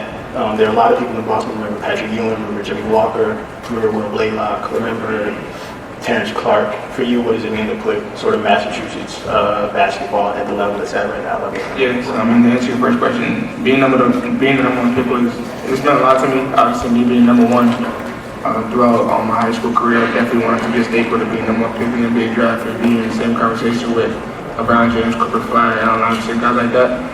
And to be a staple in Boston, I mean, I just try to put on for my state. I mean, Brockton bred all the way. I mean, I do everything for them. I like, helping back in the community and just kind of giving kids like hope. There's a lot of kids that play basketball out there and think that they can't make it, but once they see me, they're like, okay, like they might have some hope. I mean, it doesn't have to necessarily be basketball, but anything they do, they want to be a doctor, an engineer, anything. I just try to be like, their role model. First row on the right. Hi, Caitlin Polding, Bloomberg News. AJ, congratulations. I know you just recently visited DC. What did you think of the city, and do you have any message for the fans of the Wizards that you're about to play for? It was amazing. Obviously, I landed, got to meet the staff, got to see the facility. It was great. Recently went to a Mystics game when they played the Liberty. They actually won. I think that might have been some good luck. But I'm just super excited. All DC fans, I'm super excited to get there tomorrow and just so ready to work. Summer League coming up soon. I'm just ready to work. Third row in the middle. AJ right here. Nike put out an advertisement today. It had Wale featured in it. I wonder what your plans are with them and how excited you are to be a partner of theirs. I'm super excited. I've been with them for the last 3 years, and they've just been doing a great job in marketing. But shout out to Wale. I know Wale been wanting me to come to DC for a little while, so I think that's happening with him. Third row on the right. Congratulations. So when did you find out that you would be going first? And we saw on social media you made a beautiful, heartfelt post for Father's Day. You were in DC. Did you know already when you made that post with the picture from Washington, D.C., or how did you actually find out that you'd be taking number 1? I mean, I found out when y'all found out 11 p.m. just now. I mean, they called my name when he said Dybantsa Jr. was the number 1 overall pick. Got up there, prayed, and just hugged on my family. It was super surreal. But true story, I was gonna post another picture, but it was like me as a baby and I was naked, so I was like, I can't post that. And the next picture was me in the White House, and I just posted it. And then I seen a whole bunch of stuff on Twitter. I was like, oh, I mean, that's a coincidence. Third row on the left. Hey, AJ, I'm fine with AP. To talk about this class for a second, I think the first 8 picks are all freshmen this year out of college. Just how strong you guys are as freshmen come in. I mean, it's great. I've been playing against these guys or with these guys since we was about 13, 14. And then going to USA circuits, going to NBA camps, Nike academies, and just seeing the same faces. I mean, it just shows credit to our hard work and discipline and focus that we're able to do this for, X amount of time. And I think, down the road we can continue to do this. And, they're comparing us to a certain amount of draft classes. Obviously, we have to see where that plans out, see how we do in the league. But, I mean, if we're talking in existence, I think that would be pretty special. Second row on the left. AJ, Peter Splendorio with the New York Daily News. You land for the Wizards team that made some pretty big veteran additions at the deadline. I'm interested to know what do you think you bring to this team, and what do you think about the prospects of winning right away with it? Yeah, so I think I bring versatility. Obviously, them re-signing Trey, having AD. I mean, I think I can just fit in as like an off-ball guy that can just score in different ways, score in transition, score off the catch, score off the dribble. But also they challenge me when they talk to me saying, like, if we pick you, we want you to play defense 94 feet and pick up. So I definitely bring that too. Fifth row here on the left. AJ, obviously you become the first ever BYU Cougar to be selected 1-1 overall. Just what does it mean to you to do that for the history for the Cougars that you left behind? I mean, it means a lot. I mean, they welcome me with open arms. And I just give that those thanks to BYU, KY, and the whole staff for just believing in me. I knew I wanted to come. I wanted that visit. And I seen Yakor today too. So I mean, it's just BYU family all around, and I just give them a thanks. Congratulations, Mike Muse, ABC News. You've always said that you've been number 1 your whole life. What is the first thing you want to show Washington once you get there?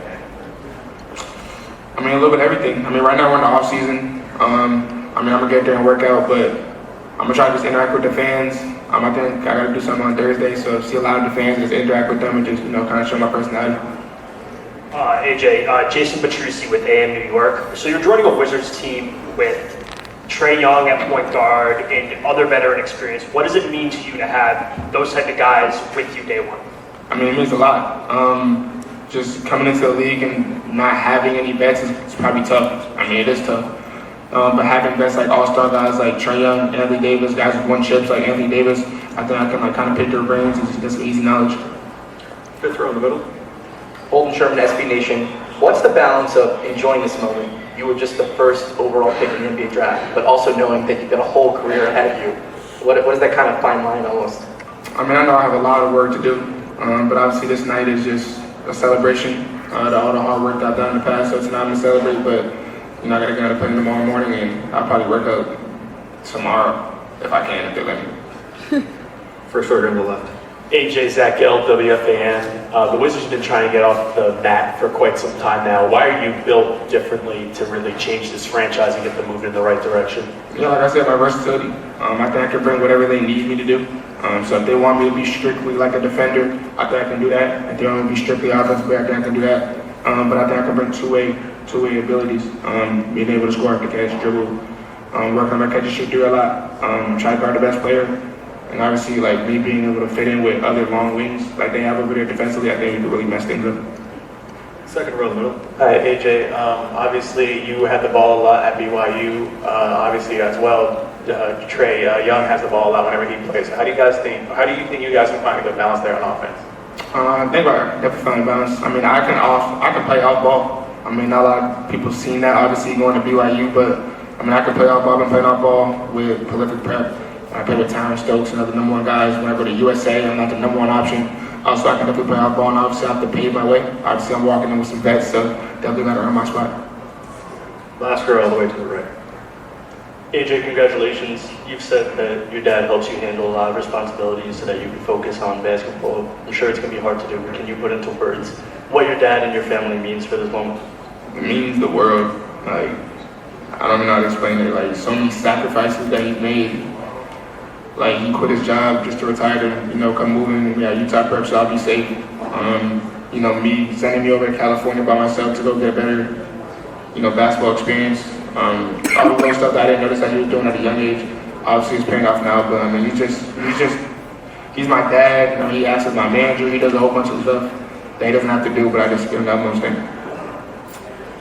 Fifth row on the left.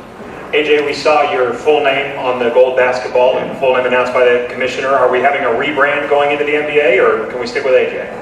Y'all can stick with AJ, but I wanted Adam to call me Nisei because I wanted to also honor my dad. He is Nisei Dybantsa Senior. It's his name. It's my day today, but without him I wouldn't be here. So I want to honor his name.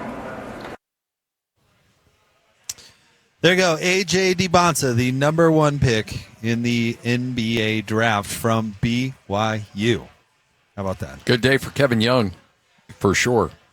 I don't know what the Branch kid's going to be like, but he may very well be back in New York next year for a third consecutive year. 3 years in a row. That sells your program a lot. Yeah. That would be the plan, right? That's what he's talked about, and so far, so good. How about him saying all the right things there, like, just guard, take the other team's best player, and we've got all these defensive wings. Polished. I got to give it to him. Oh, big time. And even him saying, that was a great question, whoever asked it, said, you have the ball in your hands, so does Trae Young. And he said, well, I've played on this team and that team and this team where I haven't been the number 1 option, and I'm happy to do it. He's very polished. I like when he said, going number 1, I'm going to prove it to the league more than just one guy in particular that I'm worthy of being number 1. There is a level of, through the process, too, guys want to be number 1, machismo. There's a level of machismo, or the Kinahan factor. I've been pushing for years to be PK and DJ, but Lloyd says no each time. I told Lloyd you should do that, but it's in the new deal. But you see these guys, they go through the process. There's a lot of bluster. I'm number 1, la la la. But then you guys see it settles down, and they have to actually go fly out to the city and meet the coach and get in line and play with the veterans. Right. And so we see it every year. By the way, the Bulls are on the clock right now with the 15th pick. At 14, the Charlotte Hornets just picked Hannes Steinbach out of the University of Washington. Scotty said that he saw Danny Sprinkle there. Yeah, I just texted Danny. He's fired up, and, he's having a good time out there. I told him to punch Dusty May in the nether regions. He's like, I'm on it. Because he was sitting right next to Dusty. Oh. It is. Hey, this is good exposure for these. We talked about Kevin Young, Danny Sprinkle, but this is good exposure for these college coaches and these programs. Oh, yeah, especially Danny. He needs all the help he can get right now. Things aren't going particularly well there in Washington. So, yeah, there's a lot of guys out there that say, hey, look, you know what? Maybe we're not winning, but I got that guy, and I got him to New York, so let's keep this thing rolling. Give me more money, and I'll get better players. That's kind of the name of the game right now. But when you look at what it means for BYU, let's be honest, they invested heavily into AJ. But everything, the highlight packages, everything that's got that BYU logo, I'd say even though the long NCAA tournament run never happened, I think they got a pretty good ROI on AJ. Looks like 100%. Real quick, it looks like Chicago's going to take Dalen Swain from Texas here at, what is this, number 15? Man, I feel bad for these teams that have to draft so late. Yeah. The draft is a completely different experience, especially when you nail Darryn Peterson in the first 2, and it's like, to the rest of the league be damned. Well, get ready to go back to the old way next year. So don't get used to the pick at the top of the draft anymore. Middling. Draft coverage starting at 8 p.m.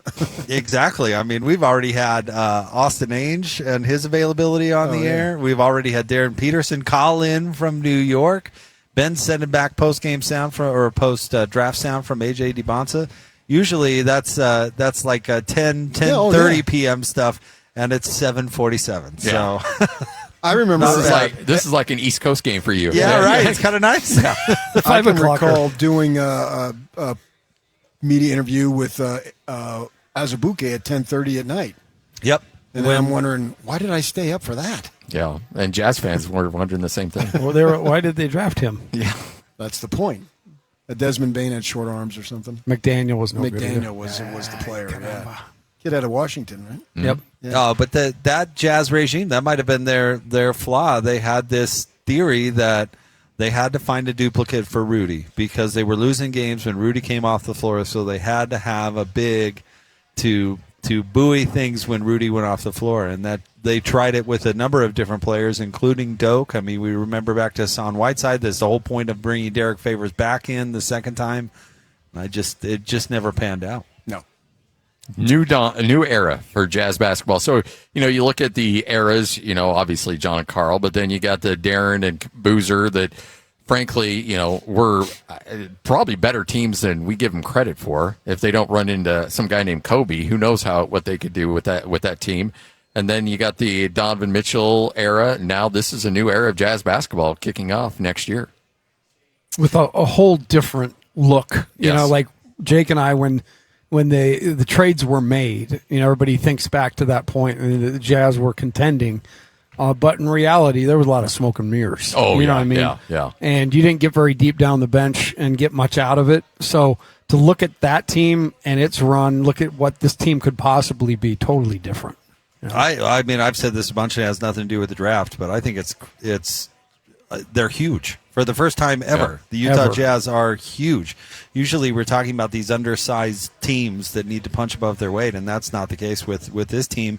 And then if they get a positionally big, I mean, 6'6", he's listed at 205. Darryn Peterson, a positionally big potential offensive weapon to go along with a huge team. I mean, we talked about those other versions of the Jazz. They were flawed.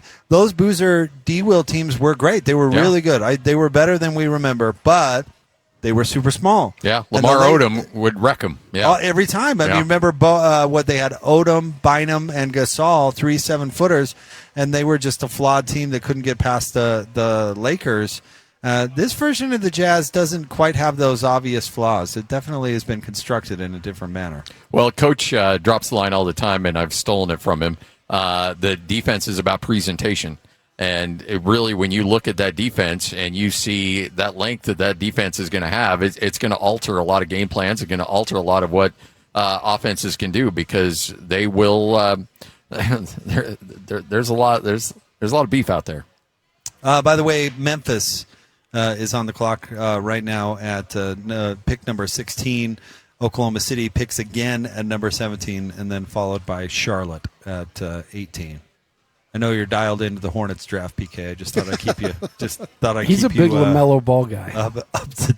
Hornets had a nice season. I tell you what, Hornets were like my guilty pleasure on the old League Pass last year. I enjoyed watching them. Until it came to defense. Yeah. Well, that's why they were fun to watch. Right. Nobody played defense, yeah. Like the old BYU teams I was affiliated with from time to time. Truth be told. Hey, I think Memphis is having a good draft, and they're up again right now at 16. I think Cam Boozer is a really good player. And you look at a couple. I mean, I don't know how you guys feel about Zach Edey, but they've got a couple of players at Memphis. If they could move off Ja, they could enter and exit a rebuild pretty quick. The thing that it's interesting to me about Boozer, of all three of these guys, I feel like he's the one guy that didn't get his flowers, and I think he's going to make people pay because he has the will. But the thing that just stands out in everybody that I talk to that's been around the dude, intellect. The thing that make Jokic great, it's not those biceps or his ability to run really fast. It's he's actually processing the game at about 30, just a titch faster than everybody else. So he wins most of those battles, and that's what Boozer has. He has an innate ability to see what's going on out there. He's a true pro. He will be a true solid pro in the NBA for, I always go 10 years, and if they can get more than that, great. But I think he'll be a solid pro, and he'll step right in. And he's in a great situation for him to step right in and produce immediately. He might end up being Rookie of the Year if we go on stats. Oh, I already said your Rookie of the Year next year is going to be Boozer. Yeah. Unless there's a cheat like this year, because it should have been Knipple, but Cooper Flagg, he won it. Yeah, it didn't Knipple had like a bad playoff, which is not supposed to count. Well, Cooper didn't. Yeah, I won't. Mavericks were nowhere near that. Right. So. I know. It's like you the can't teams use it that against them. don't play in the conference championship games don't get penalized, and the teams that do lose, they get penalized. It doesn't make any sense. No. I agree with you. Kahn should have been the Rookie of the Year for sure. For sure. He had the numbers, and I just feel like he was the most consistent. We all know Cooper Flag. It's like Scotty said. He's going to win everything. Could you just give Kahn one thing? Yeah. Like, you're going to have everything else, everything you want. Just let him have this. Well, he had the better year. I mean, people got what he scored. Cooper Flag scored 50 in the last month. He scored 50. When nobody's even playing anyway, and it doesn't He scored even matter. that Duke basketball player as a volleyball player, too, I think. So he's got it going on. Well, he did, yeah. I mean, in a proper manner. He's a great player. It's got to be the number one reason why Dusty May went there. Oh, absolutely. The number one reason is to get out of college as quick as humanly possible. If you're a college coach with an NBA opportunity, I don't care who's on the team. I heard that very thing. I heard through a couple buddies that Dusty May has had it with the landscape of college basketball that you can't cash any check. You know what I mean? Like it's everything. You think you've got something you don't. Yeah, but have. the landscape of college basketball allowed him to get the well, Mavericks no, job. he's not. But he just understands that what looked to be a pretty good way to make a living is turned into chaos. And he used that chaos to win the national title. All his whole guys. Yeah, but also know when to leave the game. Doesn't mean he enjoyed it. He did that. Know when to walk away. When to run. Who wants to recruit and bribe and kiss the backsides of all these young people when you can be in the NBA actually coaching? Then why did what's his first Schreier turn it down? Why did Krzyzewski turn it down years ago? There's been plenty of college coaches who've turned it down. I think Kevin Young has already turned down opportunities to go to the NBA. Krzyzewski had incredible NIL. The whole time. The entire time. I understand that. And so does your boy up in Gonzaga, but they've got to kiss butt all the time, too. And they're 17, 18 years old. It's seedy. Layer removed. Keep it a couple of rungs below you, and you don't know anything's going on. I understand. Sam Gilbert built a powerhouse in Westwood on it. All goes all the way back to John Wooden. That's what I just said. That was Sam Gilbert's guy. John Wooden was NIL before NIL. Yeah. But he also had the pyramid of success. Yes, but he knew how to tie shoes Walton, and stuff. Alcindor. It's about players. On and on. Well, that's how all those Adidas coaches were able to duck charges, and their assistants all went to jail. Yep. Hey, Book, you're going to have to take one for the team. You're going to have to do some prison time. Life's been pretty good for you, right? Well, you'll be all right. You're going to have to take Sean Miller's still coaching. We sat out a year. Yeah. I mean, I bet the postmaster doesn't even get after him. He's totally in the clear. By the way, let's see. I might pronounce this wrong, but Memphis takes Bennett Sturtz from Iowa. Yeah. And now Oklahoma City is on the clock at number 17, making their second pick in the first round after picking Mara just a few picks earlier, coming at number 12. So be curious to see where Oklahoma State goes. This is part of their, we've talked a lot tonight about team building and how to keep teams together. PK and I were arguing over whether or not there should be a salary cap and luxury tax and all this stuff, but this is Oklahoma City's plan is to pick these young players and let guys like Wiggins or trade Wiggins or some other players that they like maybe go by the wayside because they've got all these picks and can pick young players on rookie contracts. Yeah, this is where Sam Presti really makes his money, earns his money, because you built a really good team, but now you can't keep it. So who are you keeping? Who are you moving? And going from there. So I think there's yeah. So anyway, that's going to be absolutely key going forward. The other thing. Sorry, I lost my train of thought. You're on a train. For good reason. Yeah. Oh, the worst.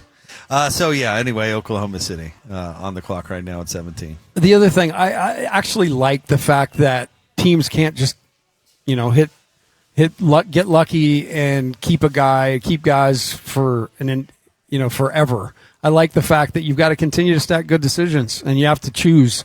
You have to decide when to end it with an older guy and move them. You have to decide when to completely, lean into what you've got going on. So I'm a fan of the way it's structured, and I like the shorter contracts because I think that's creating parity. Well, I just like the fact that we've got a different champion every year for the last 9 years. PK hates that. Why? We just talked about all this. Why is that I know good? you did. Because you grew up with the Lakers and you saw them win year after year. The Daily Breeze. That's where I saw him. But yeah, I don't mind parody, but they act like parody is such a great thing. Why is it such a great thing compared to a dominant team? When were the ratings the highest and all that? Friggin' MJ. And then... I don't know. We had some pretty good ratings this last go-around. Yeah, because of the Knicks. No? Yeah, because... But parody allowed the Knicks to be there. Might have been the big guy a little too. It just He's hit a me. little freak of nature. This take it dials all the way back to the Lakers. His 80s Lakers would have been broken up under the new rules. And I would have cried. Exactly. So now I was wondering where this take was coming from. It now all makes total sense. Scotty pulled one out of Smithfield. Get out of town. Don't they? Look, just because we're having a good conversation and I don't remember some nasty argument we had doesn't mean we have to have another one. Hey, break it up. Now I want to remember what that argument was about. I shouldn't have brought that up. He was ripping on Kalani. Oh, stop it. And now you're just making stuff I wouldn't up. stand for it. It was after they came off the 5-7 season. Hey, PK is a KP. He's a Kalani protector. Patrick Kinahan, PK, Kalani protector, KP. Oh, man. I remember one time you had me early on, I was filling in for DJ, and by the end of a segment, I somehow was saying that LaVelle Edwards was overrated as a coach. And I was like, I don't remember saying that, but here we are. You know? I'll give you a story about Kalani Sitake, very brief. He's getting the job, right? And they got to go low key. And so everybody's getting in touch with him. Hey, Kalani, this and that, but he's got to be off the grid, right? And so what does he do? Christmas Day, he gets in touch with me and apologizes that he couldn't get back to me. He's such a good dude, man. And checking in with me on Christmas Day to make sure I'm okay. Christmas Day. I said, Kalani. And so what was this, 10 years ago? I had 30 years in the business. And I said, I understand how it works, Kalani. I took no offense. I'm just happy it worked out for you, and thanks for checking in on Christmas Day. There is a little rumor amongst coaches that you hire hitmen when things don't go right, so maybe he was just covering his back. I mean, you take the boy out of Jersey.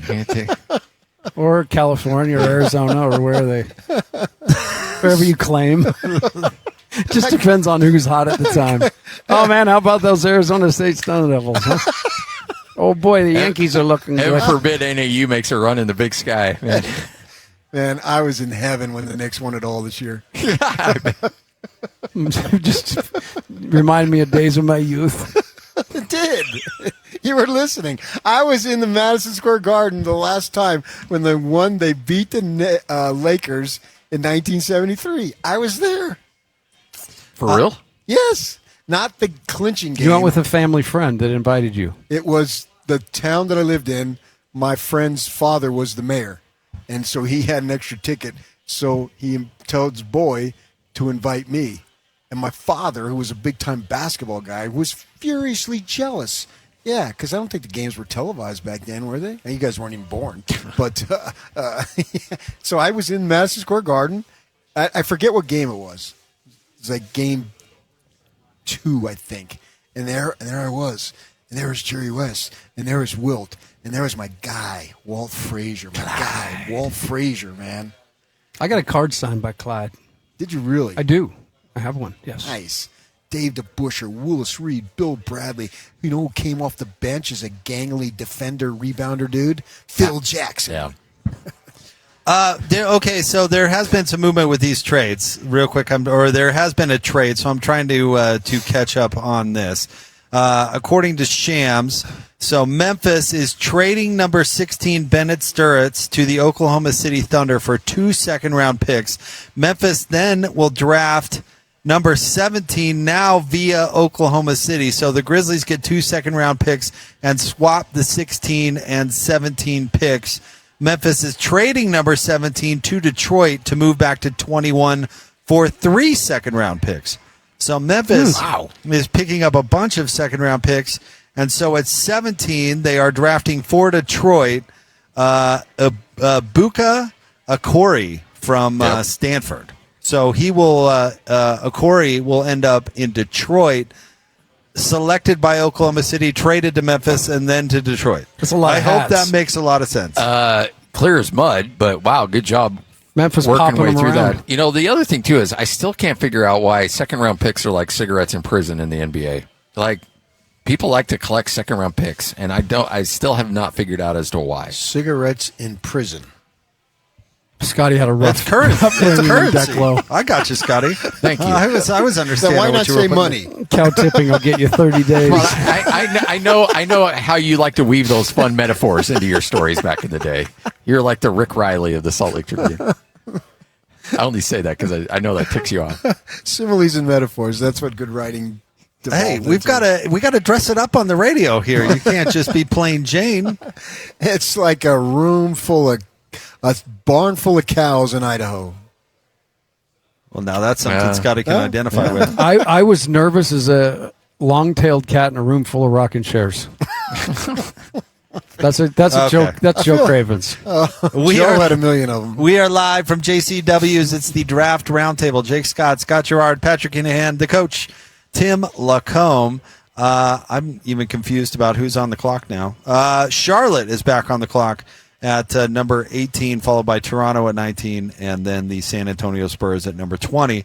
We'll have more for you coming up next right here on 97.5, the KSL Sports Zone. Jazz Draft Roundtable live at JCW's in South Jordan. Jake Scott, Scott Garrard, Patrick Kinahan, and the coach, Tim LaComb. If you're just joining us, the Jazz with the number 2 pick selected Darryn Peterson from Kansas. AJ Dybantsa from BYU goes number 1 to Washington currently. And by the way, how about this? Oh, sorry. No, go. Hit it. Darren and coach just retweeted this. Darryn Peterson has signed a massive long-term deal with Adidas to headline the next generation of the brand. The total value commitment makes him the top 5 richest rookie shoe deal in NBA history. Wow. Jazz get another Adidas guy. Let's go. And not a clutch guy. Well, he not a clutch guy. Right. I don't know, but he went to Kansas, so not a shock. He would True. end up with Adidas. Loss. Adidas, all day I dream about science. That's what Adidas stands for. It's not quite how I heard it, but is that true? Sociology. Sports. By the way, Charlotte just picked Christian Anderson Jr. From Texas Tech. Guard Christian Anderson. From Texas Tech goes number 18. Now on the clock, number 19, the Toronto Raptors. All right, let's hear from Darryn Peterson. We had him on live on the show earlier today. We're getting that up at KSLSports.com. But our very own Ben Anderson is back in New York covering the draft, and he was there for Peterson's availability with the media. Let's go ahead and play that. Darryn, I wanted to hear what are your thoughts on going number 2? Obviously, you were thinking throughout the process you'd be number 1, but what do you have to prove now that you got the first overall pick? I can't go back and change anything now. Obviously, I wanted to be number 1 pick, but I went number 2. So now I'm prepared to go to Utah and get to work. There's always been a chip on my shoulder, so I wouldn't say add anything else, but now it'll always be on my mind my whole career. First order in lunch. Just at Gale WFAN, there was a lot of conversation and people were trying to put you in a box and talk about you a certain way this past year. But who are you and what do you want to prove to people on this next level, especially since people classified you a certain way during your college career? Yeah, when you say who am I say I'm me, I'm Darryn Peterson. People are going to have opinions on me and stuff because of what I went through and all that, but I think I'm a pretty cool guy. Big brother to my siblings, a son to my parents, a good friend. So one of the people who can count. Basketball's always been the main thing for me. I'm keeping the main thing. Worked my butt off my entire life and continue to do that. This is a short part of my dream, but I got a lot more that I'm chasing and I'll continue to do that. Third row on the right. Darryn, congratulations. Thank you. We know you're my pleasure. We know you're an ambitious guy. And you got the game to back it up. Are there any kind of specific goals that you have going into next season? I also got to ask, we've been through about 7 picks in here. Yeah. What have you been up to the past 45 minutes? Yeah, it's been 45 minutes since the pick. Yeah, that's crazy. My fault. Wait, ask me again, my bad. Can you ask me again? My first question. My first question was just about any specific goals you have. Goals, play all 82 games. Coming off the year out of Kansas, I didn't get to play all the games that I wanted to. My first goal was to play all 82, make the playoffs, try to get a ring. I've seen some rookies get deep in the playoffs, and they kind of inspired me to get there. They came up short, but I want to get all the way and get a ring. Third row on the left. Hey, Darryn, Doug Fine with AP. The top 8 picks were all freshmen. How well do you know the other guys in the class, and how good this class could be, you guys being? Yeah, I know these Darryn, Jazz, another Ohioan. I know these guys well. We kind of grew up together. We were at camps and played together since we were like 16 and 15 years old. So we kind of grew up together and chased this dream together. So it's pretty cool. We don't know each other super personally, but we spent a good amount of time around each other, so we know each other kind of well. And we're going to continue to compete. And I'm coming for these guys like I've been coming for them my whole career, so I'm continuing to do that. And going into a run with better players, and I'm coming for these guys too. So I'm going to work my butt off. First round in the middle. Darryn, what's going on? Brad Parker, new score. Maybe not the most important thing in the world, but you did rock number 22 at Kansas. Yeah. You rocked 22 in high school. Yeah. 22's taken in Utah.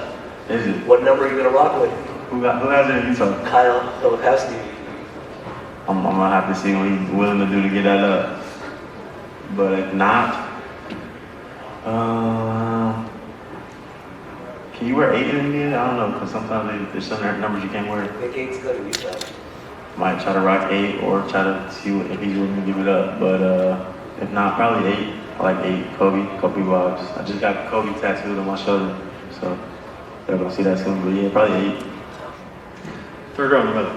Kate Cox with WFUV Sports here in New York. Utah is building around a very young core here, especially with last year's pick, Ace Bailey. What are you hoping for this future, especially in the next few years, building on that young core with the Jazz? Like you said, it's a new young core, and I'm excited to go be a part of it. I think we got a lot of great players, and I'm blessed to go into a situation where I think we can win right away.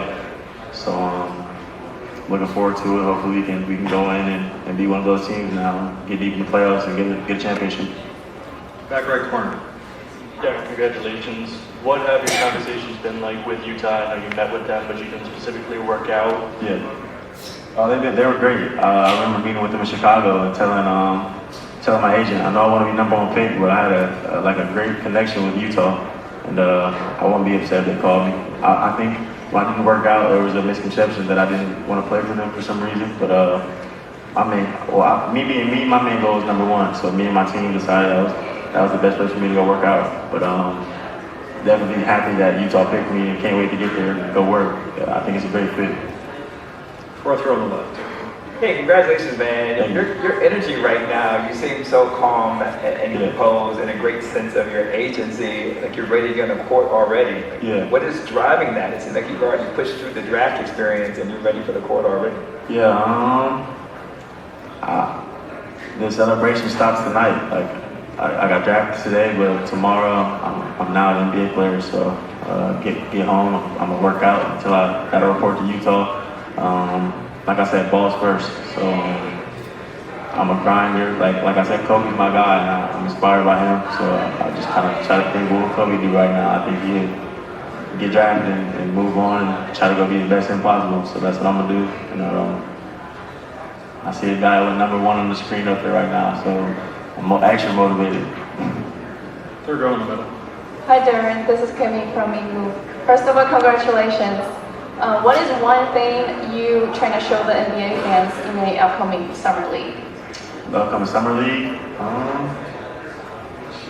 That I'm back to being me. I wasn't completely myself at Kansas, but this pre-draft, I worked super hard and I'm feeling better than ever, so I would probably say that I'm back to being me. Second row here on the left. Holden Sherman, right to the sun. Congrats. So Isaiah Collier wears 82. So I'm out of luck. I'm gonna have to figure out who. Not to go to the drawing board, figure something out, but hopefully I can get 22. I'm probably gonna text Flip right now, like what I gotta do. Well, You're back up.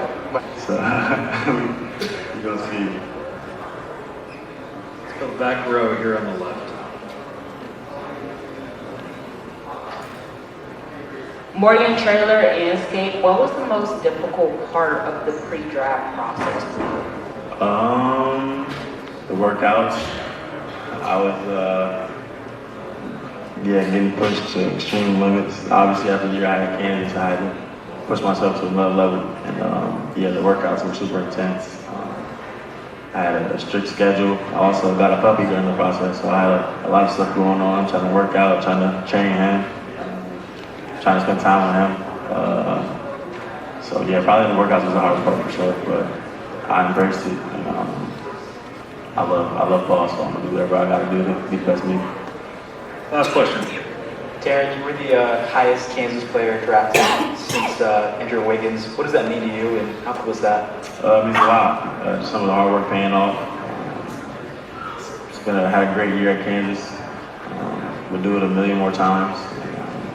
Rock chalk. Appreciate all those guys, and hopefully they continue to be fans. Hope they're now Utah fans. Thank you, Darryn. Appreciate it. All right, there you go. That's Darryn Peterson, his media availability after the draft. Our very own Ben Anderson was there. Shout out to him. Thanks for grabbing that sound. Let's go around. What stood out to you, Scotty G, on what we heard just there? I think it's just obviously he's coached up on what to say, and he handles himself really well. I think that, Ben pointed this out yesterday when he had the media availabilities pre-draft, that everybody had this preconceived notion because Kansas really insulated Darryn in terms of media availability. He didn't talk a lot. And so we never really got to know him in terms of what he's like in front of a camera, in front of a microphone. And he's a lot better. Look, the 5 minutes we had with him were phenomenal. And so I think that at least I had a preconceived notion that AJ was going to be the guy that would take over a room, and Darryn Peterson wanted to be on the side and just be a wallflower and let everybody else have the conversation, and I'll let my talking do out on the court. But honestly, guy can handle himself really well. He's poised, he's polished, and he said all the right things. And so, I'm fired up to see what he does here in Summer League. PK? I like the fact that he addressed the issues head on. He didn't duck them. He didn't duck them with us. He even took it a step beyond what we all thought, at least I did, that I'm going to show everybody, including more than just one guy. And so he knows what the story and the rap on him is. So, and he said it in this most recent thing that we played, the group interview. He wants to play all 82. And address it. And don't duck it. Meet it head on. And then the story moves aside. Yeah. If you don't do that, the story lingers. Address it and then move on. Yeah, and I think that was it. He was way more like affable, joked with us a little bit and made the comment there that he knew that many people misconstrued him not coming to work out here as a sign that he wouldn't want to play here. And that, just said that couldn't be further from the truth. And I'm excited to get out there. He's going to get to work. I love that he's a worker. And the dude that works him out is the same guy that works out Damian Lillard, has a Weber State background, Phil Beckner. And, I just know how hard those guys get after it. So I think the Jazz, they knocked it out of the park. And again, I feel like they did it last year. This is just rinse and repeat. On that, just to kind of piggyback on what Tim was saying, I thought that was interesting how he cleared that up. He said he met with him, the Jazz in Chicago, had a really good impression. He did want to go number one. That was the reason for the workout story stuff, and thought that was the best way to go, but was always excited or open to the opportunity of playing for the Jazz. It was what we're talking. It was nothing personal, none of the you go play in Utah stuff. He was just trying to fix it to go number one. I like it's 2 years in a row that Austin Ainge said, screw that, man. Yeah. You're our player. We're going to draft you. It obviously is working out with Ace Bailey, and I have no reason to think it'll be otherwise for this young man. I had a couple coaches tell me, and members of the front office even, in conversation after the year, how Ace Bailey, what they expected, what actually landed here, and then the guy that spent the year here may have handled his first year in the NBA as good as anybody they'd had. So, impressive for him, but I think Darryn can fall in line and do the same thing. Well, I think it's a good place for him to fall because he can just work on development. And he doesn't, like you throw the whole nightlife or whatever, but here's a guy that is going to have Will Hardy and the Jazz have a seemingly assistant coach for every player. So he'll have a guy assigned to him and he can just hunker down and worry about basketball. That's it. You don't have to worry about Kansas. You don't have to worry about Bill Self. You don't have to worry about any of that stuff. It's like you got a clean slate. Just go to work. That's all anybody cares about. And he seems like he's ready to do it. All right. While we were listening to that at 19, Toronto takes Alan Graves from Santa Clara. Little WCC. They're rolling him out there, man. Love Doing a for good you. job, old Herb Sendek. Yes. San Antonio now on the clock at 20, and the pick is in there, so we'll let you know when that becomes available. Then, in fact, it looks like that's going to be Jaden Acquaintance from Kentucky going number 20 to San Antonio, and that'll put the Pistons on the clock at number 21. Jaden was actually started at Arizona State, saw him play against BYU, transferred to Kentucky, and had a disappointing year, got injured. But he's said to be a really good defensive player. Like he hasn't played a lick in college, correct. Basically. So that's why he's down at 20. And, he's going to have to actually go play now. Man, Arizona State can't keep their basketball players either, huh? Oh, geez. They don't have Bennett, their head of freshman, and the kid went to Gonzaga this year, and he said, we couldn't afford him. Gonzaga could. So, yeah. That's right. Can you let me make an Arizona State joke? Is that all right? I told you I don't give a crap about basketball. You have to take it so seriously? I read that in the Daily Breeze that Arizona State's really struggling. Hey, I like Bennett as their next coach. Just for the record, I'm not having any part He doesn't care about Arizona State basketball. It's all right. We can run him down. Care. Why should I? Although he's boys with Bennett. So he'll get it going. Okay, we'll see. Then I think it's a good hire. Years ago, Scotty's texting me about this guy, Lou Dort. I never heard of him. That's what it's like. I'm like, dude, you got a good one here. And he's like, who? I remember that game when he tore Utah State up. Yeah. I'd never heard of him. I don't pay attention. Like, is he at Seton Hall, UCLA, or Arizona State? Cal State, Northridge. Like I said, Detroit now on the clock at actually it's not Detroit, that's Memphis, because Memphis traded back to 21. So Detroit now on the clock for Memphis at 21. So we'll see what they do. One of the things I'm sitting here thinking too, and we mentioned it, but what a great situation Darren's getting into. Think about Boozer going into Memphis, and I'm sure Jazz is going to get moved, so that thing's going to be a mess. Washington, from the outside looking in, you got street clothes and Trae Young that you've got to deal with, and a whole lot of that, and a losing culture in Washington. And then the Bulls, so that's another great thing for Darren. He's actually coming into a place, Scotty said it, he doesn't have to carry the whole load, but he can develop on his timeline. Well, but he can force the issue if he wants. Oh, yeah. Oh, he will. Go ahead and play, man. He already said that he thinks he and Keontae will be the best backcourt in the NBA. Well, wait a second. What about the rookie kid who played last year? Didn't he play backcourt? Competition right there, man. Makes everybody better.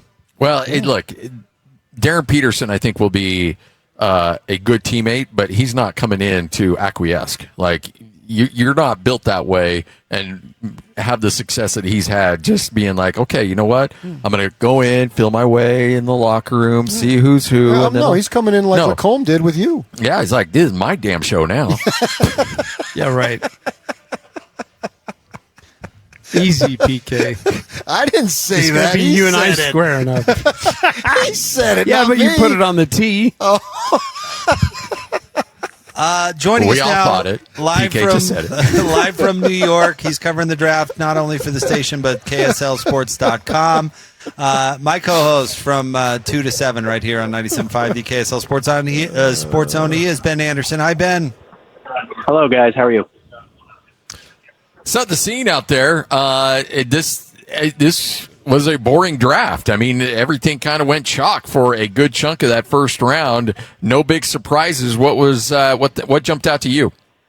Yeah, I think you're right. I think for the most part, everything, despite all the speculation of what was going to happen, who was going to go number one, it did kind of feel like over the last 24 hours, everyone got a sense of what was going to happen, and it played out that way. And honestly, it seems like everybody's happy. AJ seems very happy to be going to the Washington Wizards, and Darryn Peterson in our conversation, I'm sure your guys is as well, seemed really happy to end up in Utah. He said he wanted to be the number one pick, obviously, but once he realized that wasn't the case, couldn't go any further than 2, and he was happy to do it. Yeah, he said with us, Ben, that he's going to have a chip on his shoulder, not against one guy in particular, but the entire league. And I really like that because I like the fact that he addressed it, he acknowledged that it bugs him, and so now I'll go out and do something about it. It seems like he's really taken ownership of the situation as it developed at Kansas and how people made an issue about it now, and he knows what the answer is and is to go out and ball. Yeah, he's obviously got that competitive streak. Now, I think a lot of people kind of, compared him to Kobe, and he's talked about, kind of that same feeling for himself. But he's open. He's warm. I think you're going to see maybe a different personality than some people are expecting. But on the court, he does have that demeanor. He does seem to put his head down and really just go for it. So I will be curious to see how that chip on his shoulder really manifests once he gets into a Jazz uniform, and ideally as soon as Summer League. Man, you throw Darryn into the mix, and training camp would be just what Will has always wanted, just a bunch of really good players competing for spots.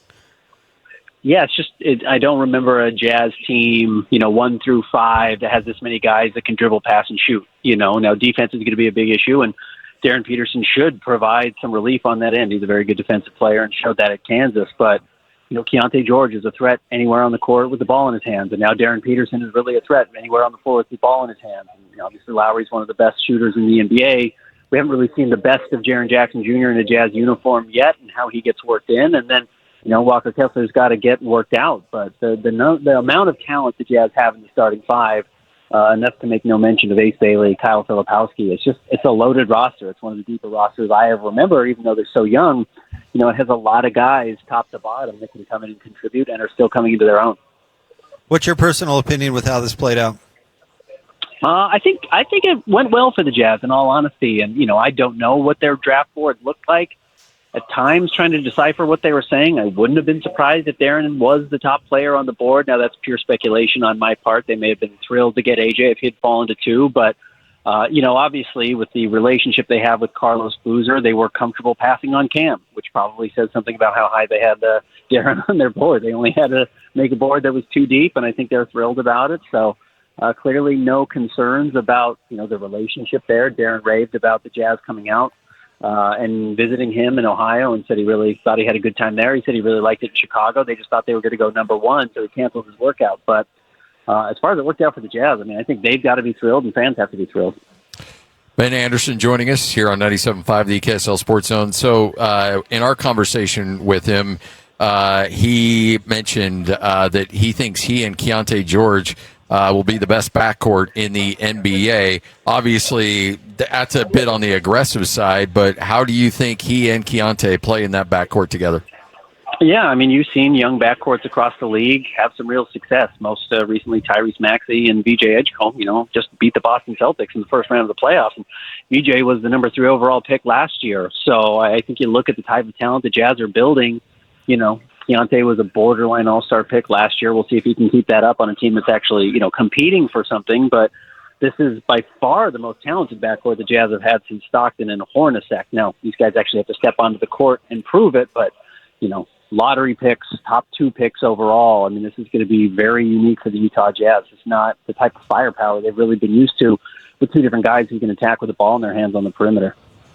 How do you think he would do running an offense if he's asked to do it? I think he'll figure it out. He's done it a lot. Again, some of these guys that are stars, so young, it's almost like a pitcher in baseball. They're usually the best hitter on the team. They're the best athletes, so they have the ball a lot. So when they are given more of those opportunities in the NBA, I do think it starts to come back to them more quickly. But the nice thing for the Jazz is they just do not have to ask him to do that. I think it burdened Keontae George a lot in his first couple of years, and by year 3 it had really worked out. But the team wasn't winning as a result of those first 2 seasons. We'll see how equipped Darryn is to do it early on, and I suspect he will figure it out and he will get there. But they don't really need to rely on it early. But I suspect over time it'll become a strength. So gone are the days of THT and Hassan Whiteside and all the guys that have been through town the last 4 years, and the Jazz are now moving toward the playoff run. Do you feel like the way they're built right now, they can even skip the play-in, and if things click, this should be a playoff team? Yeah, I certainly think they can get there. Now, to be honest with you guys, I haven't seen what has happened the rest of the draft. I don't know what has happened. Did anybody get better? I have no idea. But you look at Houston's got their issues. They're trying to figure out. Minnesota probably actually became a worse regular season team, I should say. Yesterday, after trading Julius Randle, he's maybe not a playoff winner, but he's going to help you win regular season games. So I do think some of those spots are going to open up. I don't know if the Clippers are fighting really hard to get much better. I don't know if Phoenix is going to be able to improve a whole lot. I mean, those are teams, the Jazz, conceivably, if their veterans are ready to go and some of these young guys take a step forward like Keontae did last year, that could start to win and could start to really win at a high level. So I think that's certainly got to be the goal for the Utah Jazz, whether they'll come out and say it or not. But, yeah, I mean, this roster compared to some of those that we've seen in recent years for the Jazz, it's going to be night and day. By the way, Detroit just selected Kareem Lopez for Memphis at the number 21 spot. The 76ers are now on the clock at number 22. Ben, give us something that you noticed being there in person, something we wouldn't have caught on TV or something you noticed from reaction or interaction around the draft with Darryn Peterson. We've got a 3-minute interview I got to do one-on-one with Darryn, but I think Jazz fans will really get to see his personality. Now, I'm not saying I did a good job. I don't think I did a good job, but he's excellent. I think you see his energy really come out there. So you'll be able to see that coming up on Instagram really shortly. I'll post it on Twitter at KSL Sports coming up here momentarily. I think Jazz fans will see a guy who's legitimately extremely excited. I think you can tell in his body language, you can tell in his face how excited he is to be there. And then you know what? AJ is just... He has a full crowd around him everywhere he goes right now, and his dad's running around and is very happy. But, yeah, AJ Dybantsa is being absolutely swarmed no matter where he is. And you can kind of see how that bugs other guys. I mean, you can just kind of see the other draft picks. Not that they don't have, media following them, but AJ's just got, a whole herd of buffalo around him no matter what he's doing right now. And everyone takes notice. So that chip on the shoulder that he talked about, I think that's going to be real. I think guys are going to see that out of the corner of their eye and want to carry it with them. Will Hardy has had to cobble together some crazy lineups with all different skill sets. Now he's got a full arsenal. He's got a lot of bullets in that gun. So how much creativity can he have with the weapons at his disposal now? Yeah, I mean, it'll be really interesting. You can see some of these small lineups where, I don't know if you guys have seen the videos of Lauri Markkanen that have been on Instagram lately. I don't know if he realizes he's supposed to play the 3 this year. He looks like he's beefed up to play the 4 and the 5. I mean, he just looks enormous. But you're going to imagine, rotations or rosters or lineups that have Jaren Jackson Jr. at the 5, Lowry at the 4, Ace Bailey at the 3, Darryn Peterson at the 2, and Keontae George at the 1. I mean, you just got a true 5-out attack with shooters all over the floor and guys who can crash the glass and athletes everywhere. I mean, these are going to be rosters or rotations we've never seen the Utah Jazz play. They've had athletes, but they've never had 5 really good, high-skill offensive players on the floor that can all do something with the ball in their hands before. So this is going to be a totally different animal for Jazz fans. I think it's going to look a lot different. I think it's going to be an attack that the NBA isn't really familiar with coming out of Utah. With Peterson on the team now, what do you think that they need in terms of any form of free agency or any other form of acquisition? I think they can certainly use more defense coming off the bench. I think Darryn probably comes off the bench early in his career. I could be totally wrong about that, but they need another player back there who's going to help.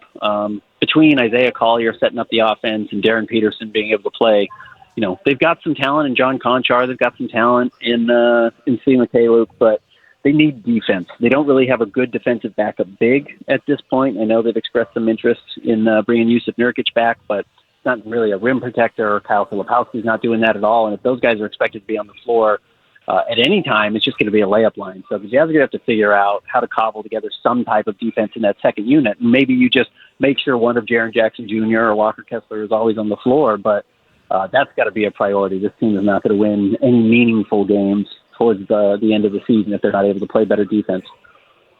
This kind of goes on to what Scotty was talking about, but just kind of to expound, the NBA is so much a matchup league. Nightly you go into a game and you may just have a great matchup you can go to all night. The way the Jazz are built, and you talk about their size and versatility, we're talking about a team that can really, most nights are going to have a mismatch out there somewhere that they can try to exploit.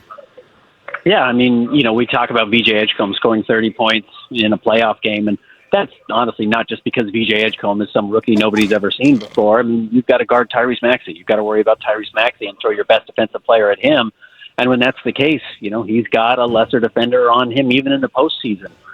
That's something that you're going to see for Ace Bailey or Darryn Peterson in their early seasons, because there's going to be a lot of attention on a Lowry Markin and a lot of attention on a Keontae George. So it should just provide a lot of easy opportunities for those young guys to really show what they can do. And, again, we have not really seen how Will Hardy wants to use Jaren Jackson Jr. yet in this rotation. And if Walker Kessler's gotten any better coming back from the shoulder injury, which he was pretty optimistic about when he went under the knife, that he was going to come back a more complete player.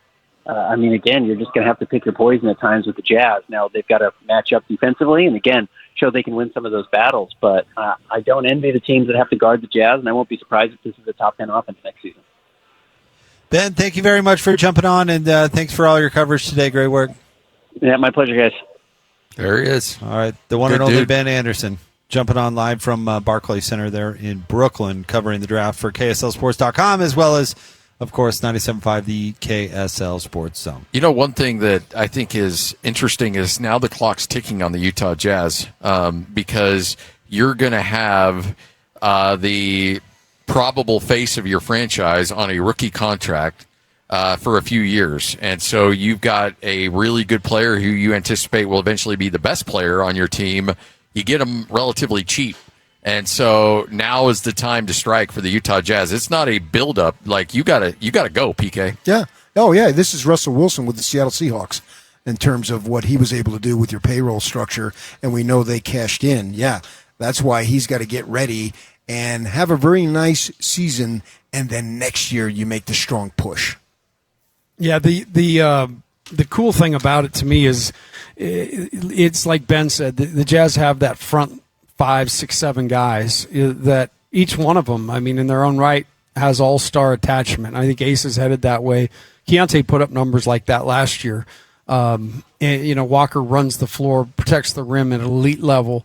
And then you get into the guys that are in the wings right now to just be able to go in there and hold the game together. Sensabaugh, Filipowski, Collier. So to me, it is the times now, and it is ticking. This new CBA, these windows are short.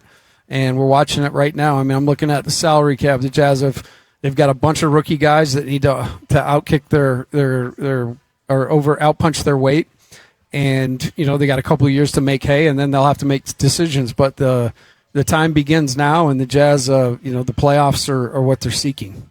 Let's see. At number 22, the 76ers just took LeBaron Phelan Jr. from Alabama. A guard. The Atlanta Hawks are now on the clock with the number 23 pick. So Atlanta back in. The Knicks are after that at 24.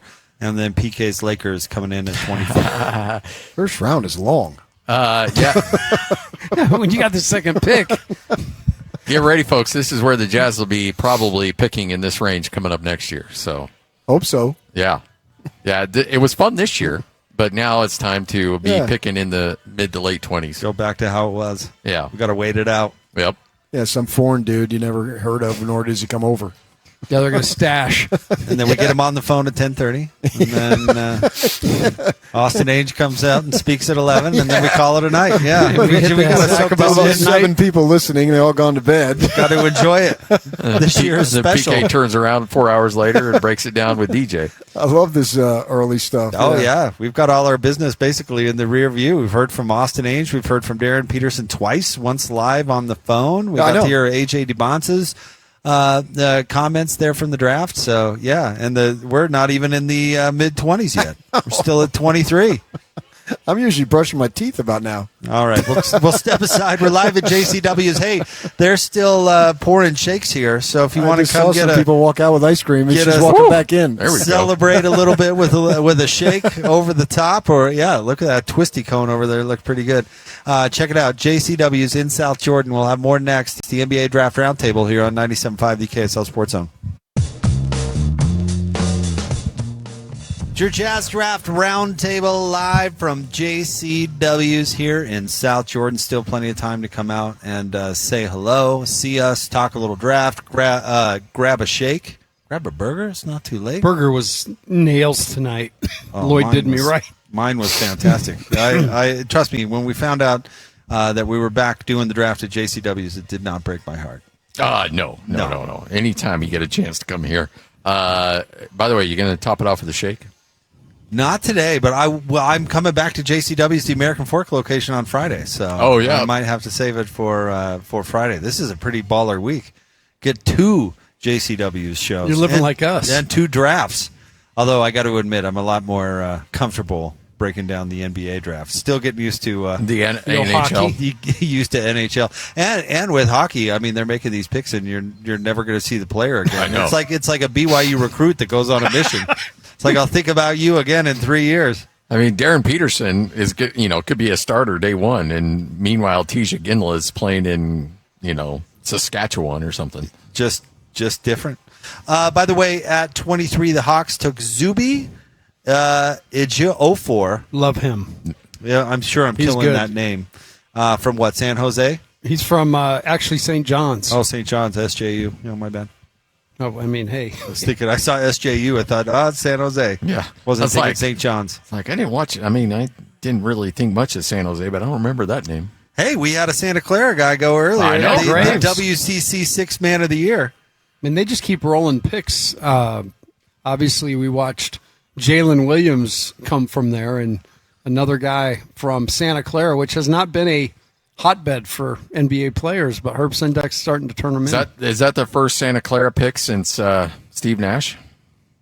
No, Jalen Williams. Oh, Jalen Williams, yeah. And then, but before Jalen Williams. Yeah, I think it was. Yeah. Absolutely. I would go in there for our shoot-arounds and pay homage to the banner, the Nash banner, every time we'd go in there. The Knicks are now on the clock with the number 24 pick. PK, we cut him loose. He's headed home. He's got a bit of an early morning tomorrow. Thanks to Patrick for coming on and doing a great job. But his Lakers will pick after at 25, followed by the Nuggets picking at 26. So you look at what's going on in the Western Conference. Denver looks like they're rebuilding. You look at there's spots to be had. There's going to be some people dropping off. And so, whenever you project a team like the Jazz going into the playoffs, you have to look at, okay, well, who's going to drop out? And there's more than a few candidates that could certainly be that team that takes some backward steps. Denver's not falling out of the playoffs, but Denver is coming back down to earth a little bit, and the Jazz have some opportunities there. I don't think Minnesota got better with the Julius Randle deal. I mean, I think they had to do it to re-sign Ayo, but I don't think they got to be necessarily a better team. I think Denver, honestly, is a bit of a mess. I wonder what San Antonio does. Not that the Jazz will automatically be better than San Antonio, but what do the Spurs do with De'Aaron Fox? I think they've got to figure that out. Oklahoma City has to figure out what they're doing. Are they going to re-sign Lou Dort and Hartenstein? And they picked Mara. So is that a replacement? I don't have much faith in the Luka Lakers to do the right thing. I mean, unless I don't know where they get a center unless they truly do way overpay for Walker Kessler. So, I mean, who are we leaving out in the West here? I mean, I'm looking at it right now. So Oklahoma City, obviously, and San Antonio are the two that are going to be up top. Yeah. But Denver's on their way down. Los Angeles is in a pivotal summer with LeBron. I mean, they could have a ton of cap room, but who do they sign? So the Lakers, Rockets, and Timberwolves were 4, 5, 6. And then below that, it's Trailblazers, Suns, Clippers, and Warriors. I mean, the Jazz can be better than all those teams. Oh, yeah. I agree. Yeah. I mean, PK threw out 3. I mean, it's possible. It's not out of the realm of possibility at all. No, I've said 4 to 6. If the draft went right, it certainly did. I mean, just so Peterson was number 1 on my board. when I put my board together, if everybody's available and I have a pick, Peterson be the guy that I take out of this draft. I know there's probably some BYU fans that wish somehow AJ would have ended up in a Jazz uniform. But you know what? Honestly, I think in a weird way it might be good for him to go somewhere else because, as Ben's mentioned, there's a circus around AJ right now. And he brings a crowd, and it would have only intensified here with the Jazz. I think I think this was a good win for the Utah Jazz in not getting the number 1 overall pick, to be able to allow Washington to take AJ. There's no pressure on the Jazz to take a player that may not be number 1 on their board, not like the Ainges would have cared anyway. But still, you don't have to go against the court of public opinion, and you can still get probably the best player on their board. It let him off the hook. Oh yeah, it let him. It was like when Jimmer went 9 to Sacramento, and they picked Alec Burks. I mean, it just took them off the hook that they didn't even have to deal with it.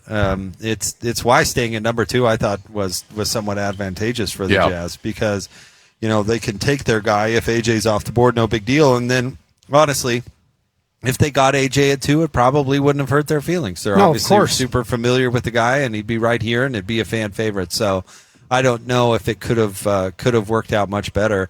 I think the most controversial thing the Jazz could have done would have been passed on Peterson and taken Boozer, but I don't know. No, I don't know if that was ever really in the cards. I don't think there was a world that existed, but I mean, Scotty and I talked about it this week, just in terms of the things that the Jazz value, spacing, passing, shooting. I think if it's AJ and Boozer, if DP were to happen to go first, then I think they would have had a real decision. I mean, obviously there's a ton of reasons why you take AJ, but I think that would have been a harder one than Darryn Peterson and Cameron Boozer. Yeah. And honestly, that there were a lot of things that went well for the Utah Jazz. That because if Peterson goes 1, I think Boozer's that. And by the way, just speculation on my part, I think the Jazz would have picked Boozer over AJ, and Utah County would have revolted. Had a Utah County revolt? Yeah. Let's see here. The Lakers are trading up. So the Knicks just selected Cameron Carr from Baylor, but it looks like they're trading that to the Lakers for the number 25 pick, so they're just swapping. So the Lakers moved up 1 spot to get Cameron Carr. The Knicks moved down 1. Not sure what the extra comp is, whether it's a second-round pick or what. So the Lakers are on the clock right now, but actually it's the Knicks. So and Cam Carr is son of Chris Carr. Yes. Who competed in the slam dunk contest against Kobe Bryant. And I've heard great things about Cam. I've heard he's a guy that probably why the Lakers are jumping in to take him. He's got some real upside.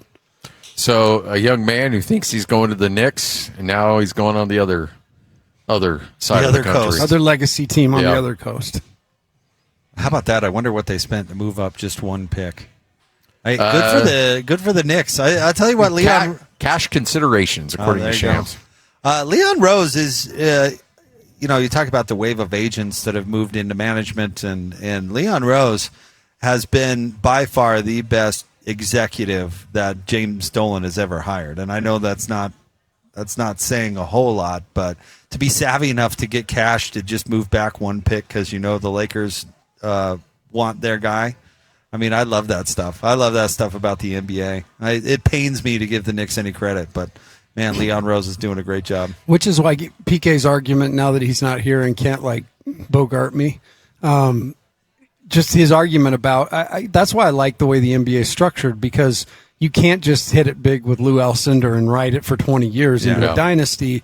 You've got to continue to make good decisions, be crafty, make numbers fit, and make decisions on guys as they get older. I mean, it definitely makes winning really difficult, but it keeps everybody sharp. Mark Cuban, when he was still an owner, was talking about how when he got things going there in Dallas, he could outspend a mistake. Like if you missed, you could bite the bullet, spend a little bit of money, get out from underneath it, and then regroup. Here with the aprons, you can't do that. Like if you make a mistake, you got to deal with it. I mean, think of our dude at Phoenix right now. I mean, they are strapped with a cap. They have no first round pick. I mean, they have no way to improve. They are just going to rot. Devin Booker, they're going to have to move him. It's just, but it's crazy because that's just a lesson right there in about 3 bad decisions in about 3 weeks, and it just sent them into a place that I don't know if they'll recover. Oh, it's so funny. The new owner thing, and I give Ben Anderson credit for pointing this out, but the new owner thing, this new wave of tech zillionaires or whatever. I know Ishbia didn't come from tech, but who step in and go, oh man, all you morons have been doing this wrong forever. Let me show you how it's done. You, Durant. Me and my friend Kevin Durant. Me and my friend Isaiah are going to fix things real quickly. God, and Zeke is his guy. Thank you for bringing that up, Scotty, because that doesn't get brought up near enough. I know. How does Isaiah Thomas continue to have sway over anybody in the NBA? But no, you're totally right. Phoenix makes a bunch of rash moves. They take try to on be bad relevant. salaries and think that they can just come in and take over the league right away, and they're going to be paying for it for 10 years. You're totally right. And honestly, you give Ryan Smith a lot of credit in that regard, because it would have been very easy. Like, nobody, like, you talk about the tech dudes, like, those dudes don't like losing, and they don't like, being talked about as a team that's bottomed out or anything like that. So the Jazz very easily, with the resources they had over after the Donovan and Rudy trade, very easily could have got themselves to a 45, 48 win team. Yeah. Like, they can roll out of bed with those assets and get back into the playoffs, but that's where they would have capped out. Like, you don't go any further than that. But yet you're respectable. You're not an embarrassment. People aren't making fun of you. So for a competitive guy like Ryan to be like, you know what, we're going to hang in there. We're not going to make rash decisions. I got to imagine that was not fun for him, because he's a guy that wants to throw some weight around and prove that we're better than this. But to just stay the course and be like, all right, we're going to be patient. Let Danny do his thing. Let Justin Zanuck do his thing. Stay out of the way. And things are gonna work out. Smartest thing Ryan did is he hired somebody you can't boss around. He hired Danny Ainge. He hired a GM that he couldn't throw his weight around, because Danny Ainge doesn't. I mean, the reputation, he's Danny Ainge. He doesn't need to listen to anybody. And then, so you bring in that culture where you're going to hire basketball people, which was the smartest thing Larry Miller did too. I mean, taking a lesson from the past. Larry was a vocal owner, but not in those types of meddlesome, really bad ways. I mean, he was really hands-on in negotiations with John and Carl and things like that. But if Jerry, or Kevin O'Connor or Scott Layden, they were the ones who were really making the decision. And it was Jerry and then Gail, of course, their job to back those plays. And I do think hiring somebody like Danny Ainge and then now hiring Austin and then keeping Justin Zanuck on for continuity, I think it said a lot about how he was going to run the organization. And keep in mind, he also kept it together for over a year. He brought in Danny, and Danny observed for a year before they made any rash decisions. So I don't think he handled his takeover of the Jazz in that way. The thing that stands out to me, and it was a word that's been used a lot, Austin used it actually, and it is patience. You cannot rush this. You make mistakes when you rush it. When you are trying to operate on a timeline that can't be, molded or changed a little bit. And I think the vision of the Jazz to, like you said, to come in and read the room first and understand what you have, and then really, look back on the assets that came back from those two guys. It's why the Jazz have a locker room right now full of guys. There is not you don't have a Trent Forrest on this team. You don't have those guys that were garnering minutes at the end of the great runs. Find somebody that loves you as much as Quinn Snyder loved Trent Forrest. That was your guard line was Conley and Forrest. And so you just look at how it's changed, and the key word has been patience. They didn't jump right into a tank, and people criticize them because that was the Wemby draft. But as we remind people all the time, you can have the best chance in the world to get him, and then Dallas swoops in from 10 and gets it. Yeah. So you can't control that, but I do feel like the Jazz controlled what they could control. All right, the Knicks just selected at the number 25 spot Sergio de la Rea from Spain. Now Denver on the clock at 26, Boston then at 27. All right, we're live at JCW's in South Jordan. We'll have more for you next. 97.5 the KSL Sports Zone.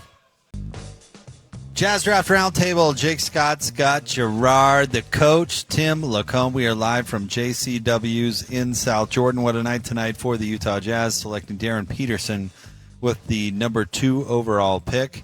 AJ Dybantsa from BYU goes number 1 to the Washington Wizards. A lot of chalk at the top of the draft. Cam Boozer, number 3, to Memphis. Caleb Wilson, 4 to the Bulls.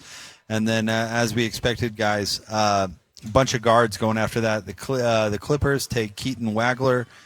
Mikael Brown Jr. goes number 6 to the Nets. Darius Acuff goes to the Kings at 7. Kingston Flemings to the Hawks at 8.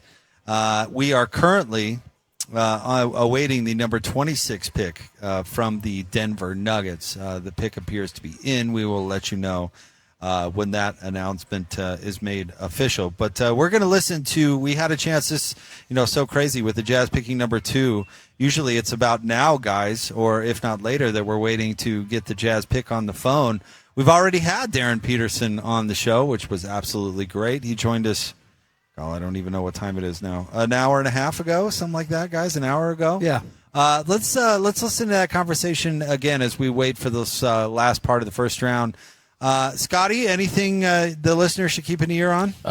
Just when PK, I'm going to give you a little bit of how things work on radio, because I looked at Coach and I kind of grimaced a little bit because PK, right before Peterson came on, when you put a guy on hold, he can hear what's being said.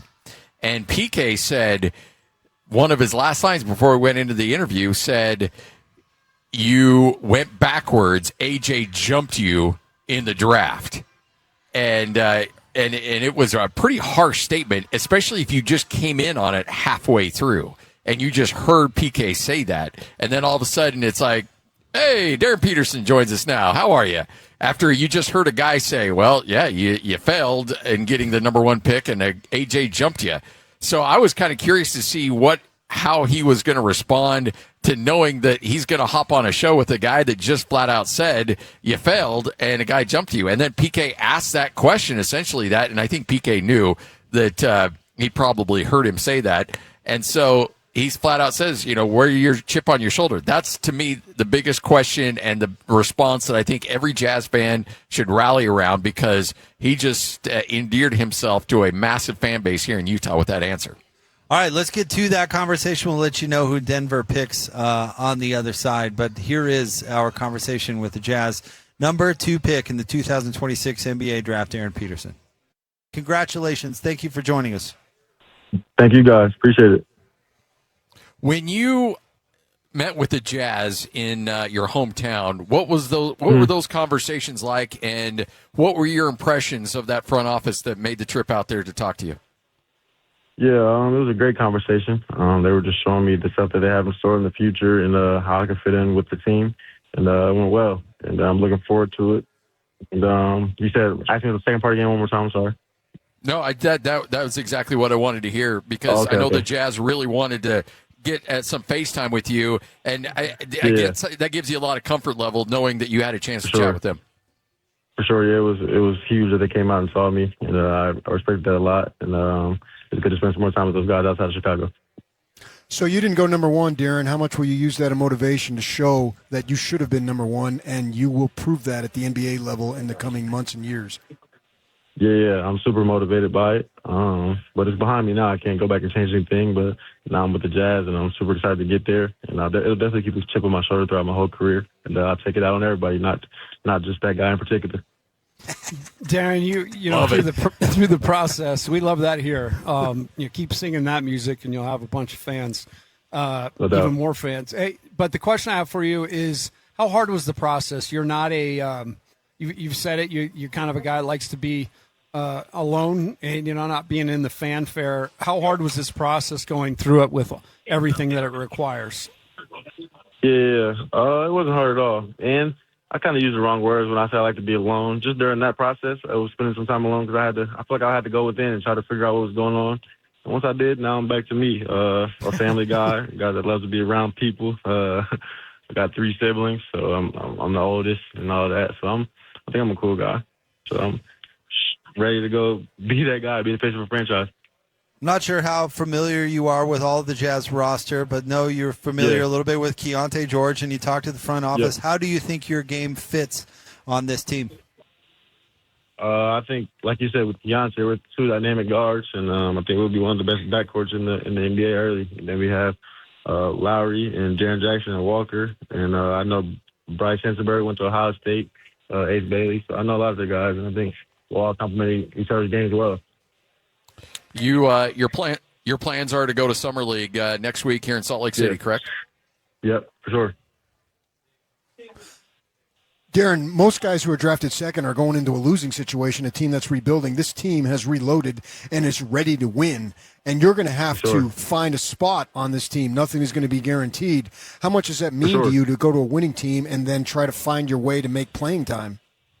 It means a lot. I want to go to a team where I can win now, and I think Utah gives me the opportunity to do that. So I'm prepared to go in there, and like you said, my spot isn't going to be given to me, and nothing's been given to me throughout my whole life. So I'm prepared to go in there and do what I got to do to be on the court. Darryn, your experience at Kansas, just there a few months and a lot of ups and downs, but generally just kind of your experience there and what you learned from it.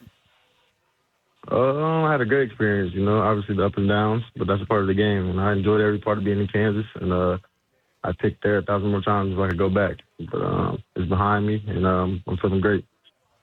Well, Darryn, this is a huge night for you, so we can't thank you enough for giving us a few minutes to come on and introduce Salt Lake City to you a little bit. We can't wait to see you when you get to town. For sure. I'll see you guys soon. Thank you. Thank you, Darryn. We appreciate it.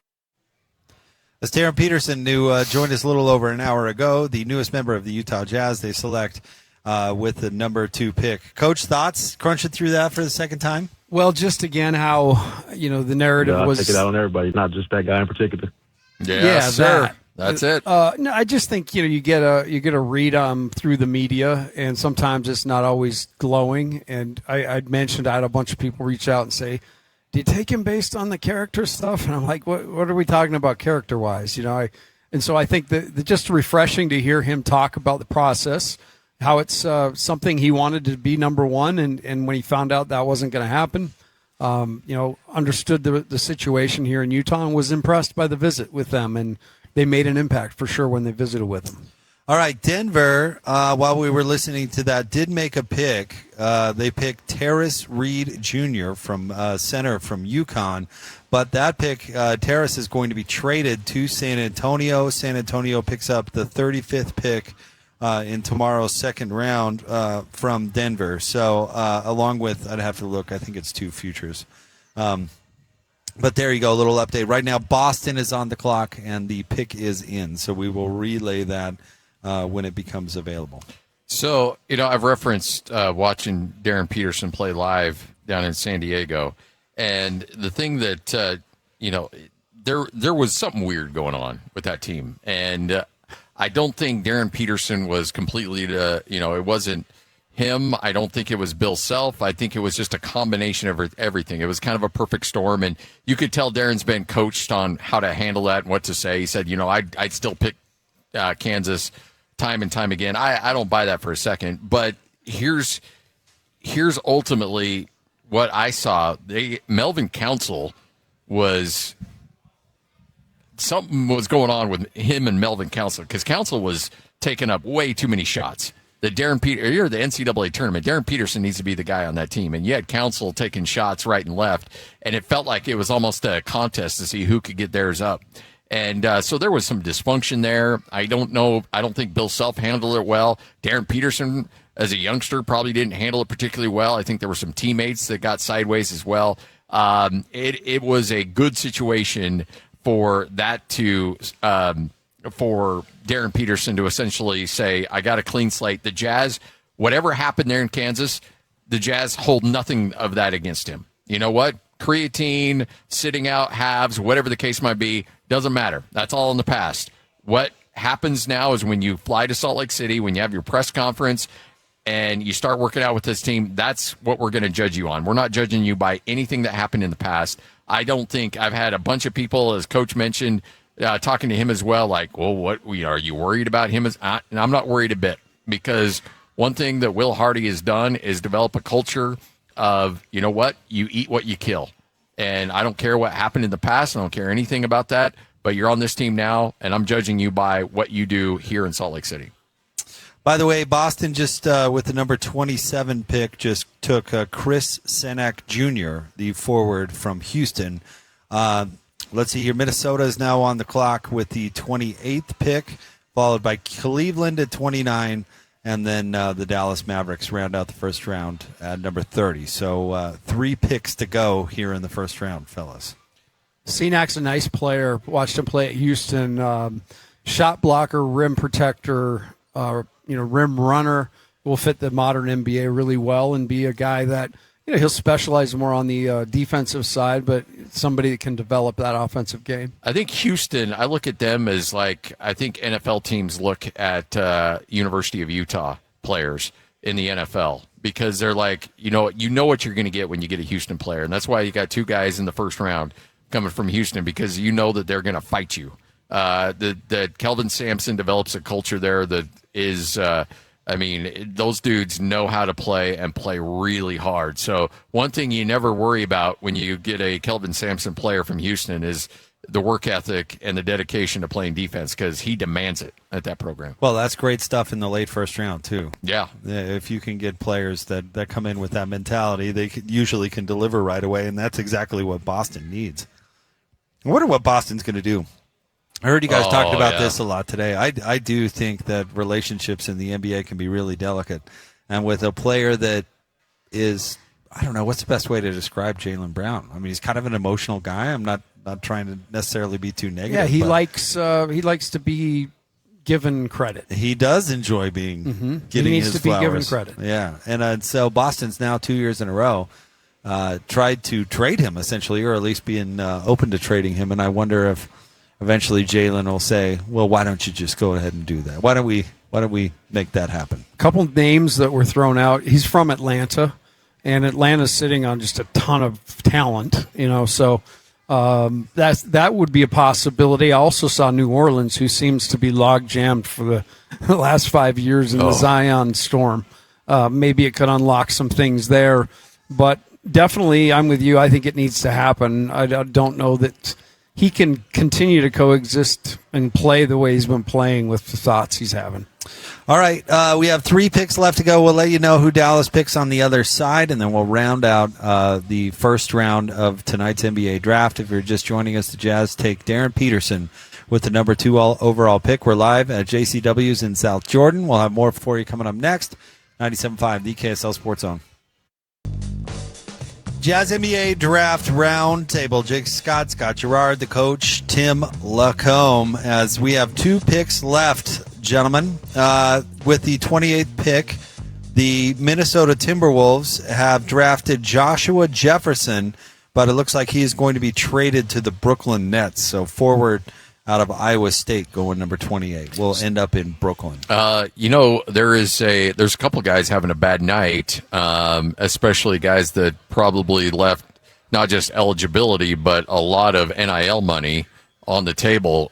Koa Pete probably being the biggest one. Man, that hurts that kid. I would expect he'll be one of these final 2 picks, but you never know. Cleveland on the clock right now at number 29, and then the final pick in the first round will be the Dallas Mavericks at number 30. And as far as, we've seen some minor trades go, guys, but this has not been one of the trade-heavy drafts we've come accustomed to. I think on your show, you guys were talking to Kurt Heelan yesterday? Yeah, he thought he was expecting there would be some. He thought there would be some fireworks, and there just hasn't been, other than some little subtle move up, move down kind of stuff. The other interesting element is, all right, so what's if Jaylen Brown doesn't get moved on today, tonight, or tomorrow, how soon do you think something goes down there? Because, in the infamous words of The Athletic, I think this is unsalvageable there at Boston. Well, when did Donovan Mitchell didn't get traded until September, right?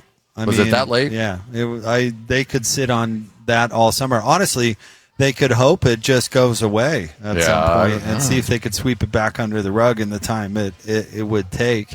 Because, frankly, moving Jaylen Brown is going to be tough. You look at his salary. I looked it up earlier today. He's making pert near $70 million per year by the end of it. Jeez. I would imagine that's pretty good living. Yeah, well, Boston's not an easy or not a cheap place to live. No, but it is not. I think you can make $70 million work there. All right, so 57 next year, 61 the year after, 64.9 the year after that. So not quite 70. Jason Tatum will have a player option for 71 before his deal is all said and done. It's just obscene. But we were talking about it today. The one benefit of that, if for a team, is you are getting. Jaylen Brown right now is in his prime. Probably the back end with some experience, but he's a guy who you bring him on your team. I think he's a top 10 player in the league right now. I do too. I think we looked at it today, and Kawhi Leonard's still in there. He ain't there.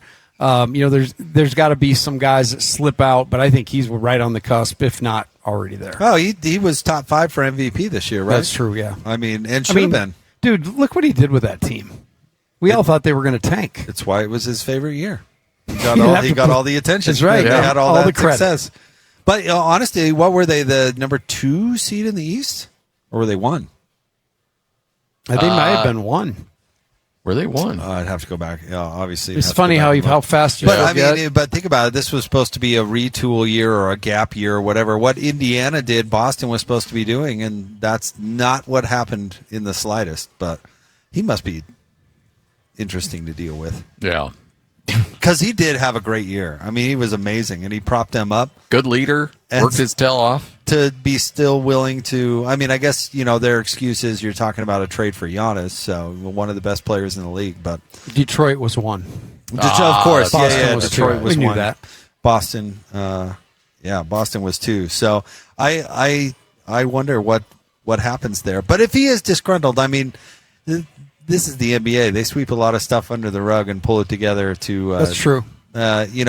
Think about it. Jimmy Butler was unsatisfied in Miami for a whole year before he truly forced his way out, which that thing got ugly. Pat Riley is getting a lot of credit these days, and that was a big mistake how he handled the end of Jimmy Butler. How he wasn't going to give him his extension, but then waited so long to trade him until it became so bad. So I don't know if it quite gets to that, but Boston. Scotty, this covering the league for so long, you just can't move salaries like that. No, and especially now.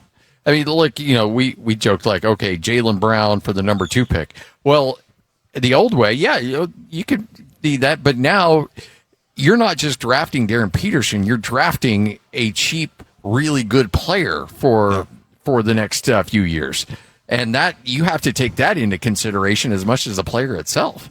Oh, for sure. I mean, it's a lot of different ways to do it, but the one thing everybody's looking to do is be efficient. Yes. You don't ever want to go out and overpay. I mean, one overpay could cost you a title, and I heard you guys talking about it. The Knicks won solely on Jalen Brunson taking less money and allowing a couple more guys to come in.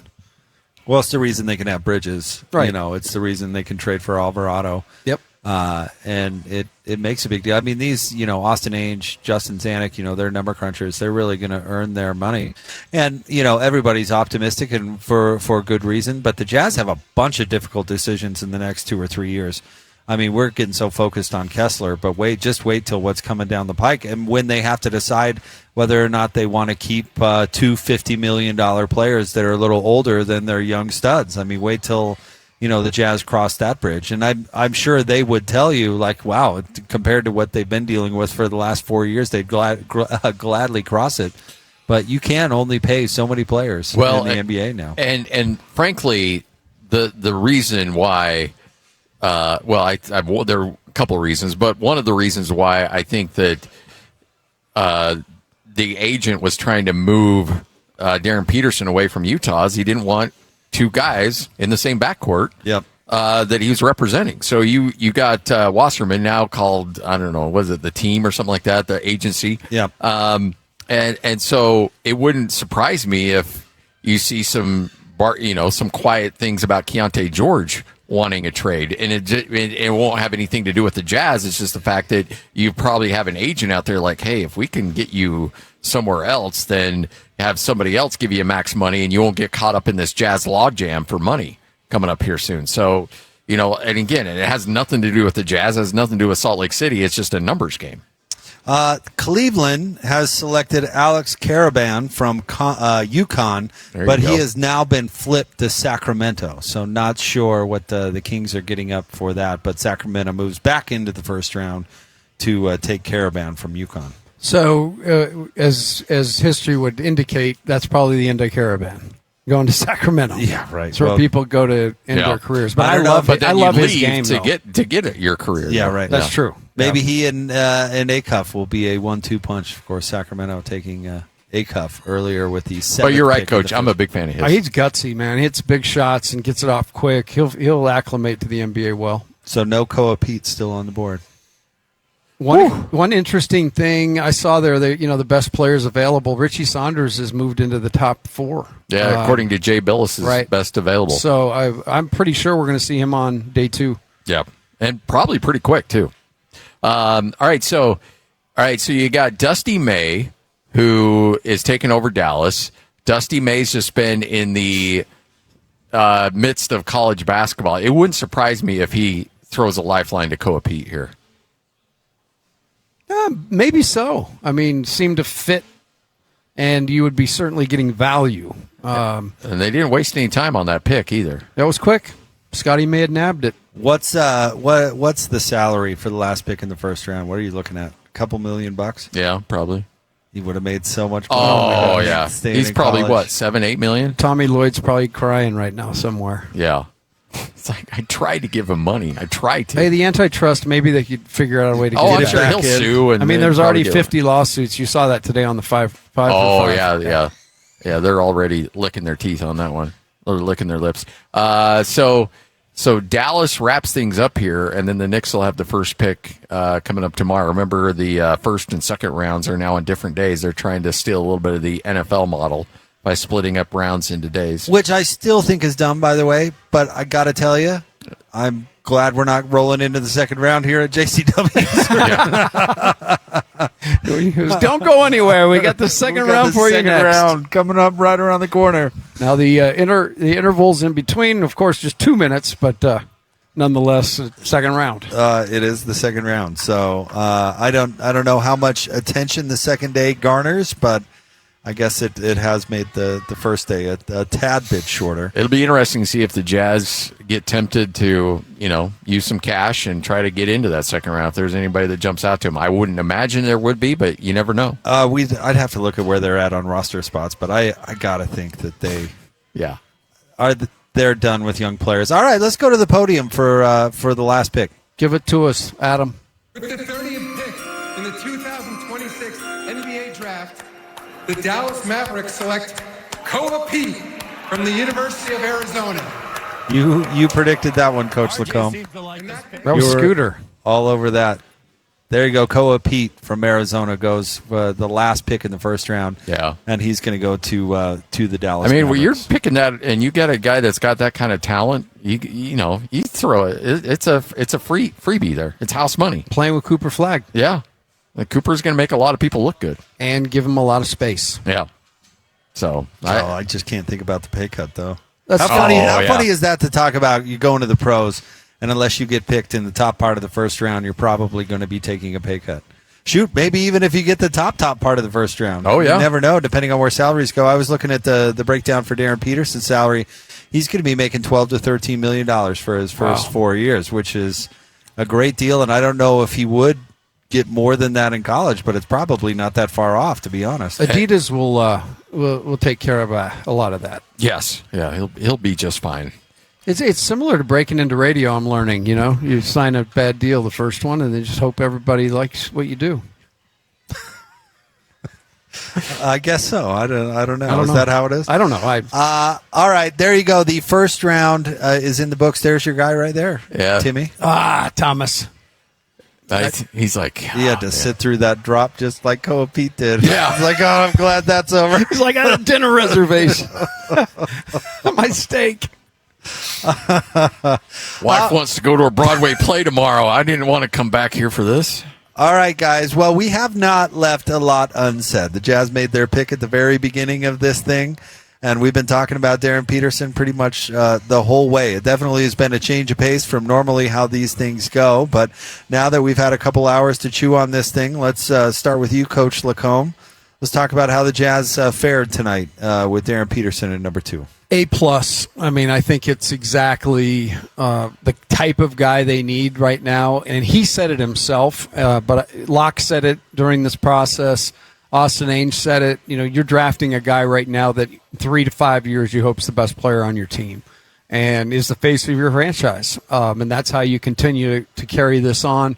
The kid's up for the task. He brought it up himself. So I'm excited for Summer League, and let's get this thing going. Yeah, Summer League's going to be a lot of fun to watch. And, Jake, I know that sometimes you can read too much into Summer League. Sometimes you look, we watched Greg Ostertag posterize Tim Duncan in a summer league game, and obviously we saw how those two careers went. No offense to Greg, who joined us a couple of weeks ago, the mayor, but he was no Tim Duncan, and so there's certain things you get too fired up about, some things you get too scared about, but I do think you're going to see Darryn Peterson come in very motivated. I don't know how that translates to what we're going to see, but it wouldn't surprise me if you see him take control of some games in Salt Lake City and down in Vegas.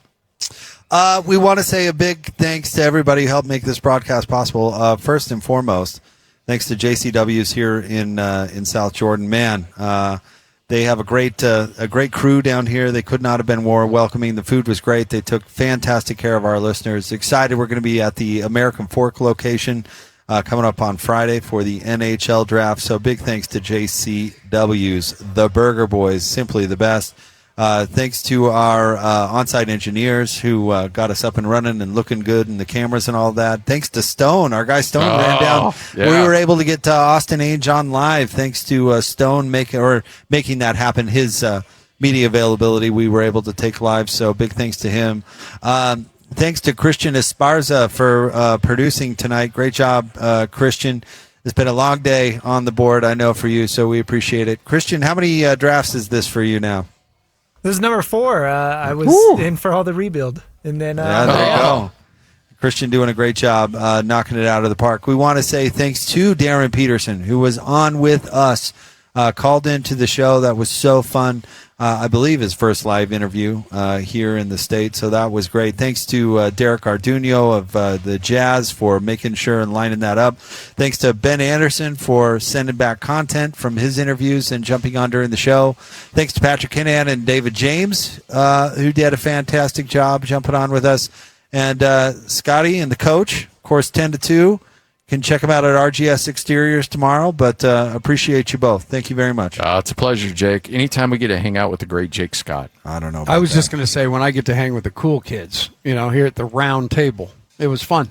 And I would like to thank Brody Garrard for patience over there and sitting it out. There you go. I got Brody, to meet the dude in the flesh tonight. I've only heard stories of his lore. The man with the plan, the legend. We also want to thank everybody else who had a chance to come by JCW's. We always appreciate the support, and it's always fun to talk to listeners and Jazz fans alike. Let's do it, man. I'd thank Lloyd, but I'm not going to do that. Yeah, no. Thanks, Lloyd. I mean, we would have been off the air an hour ago if it wasn't for Lloyd. He just kept like, nope, keep it going. This is good. DJ and PK will be up bright and early, 6 to 10, breaking this one down. And then, of course, Scotty G and the coach from 10 to 2, and Jake and Ben from 2 to 7. We will talk to you tomorrow right here on 97.5, the KSL Sports Zone.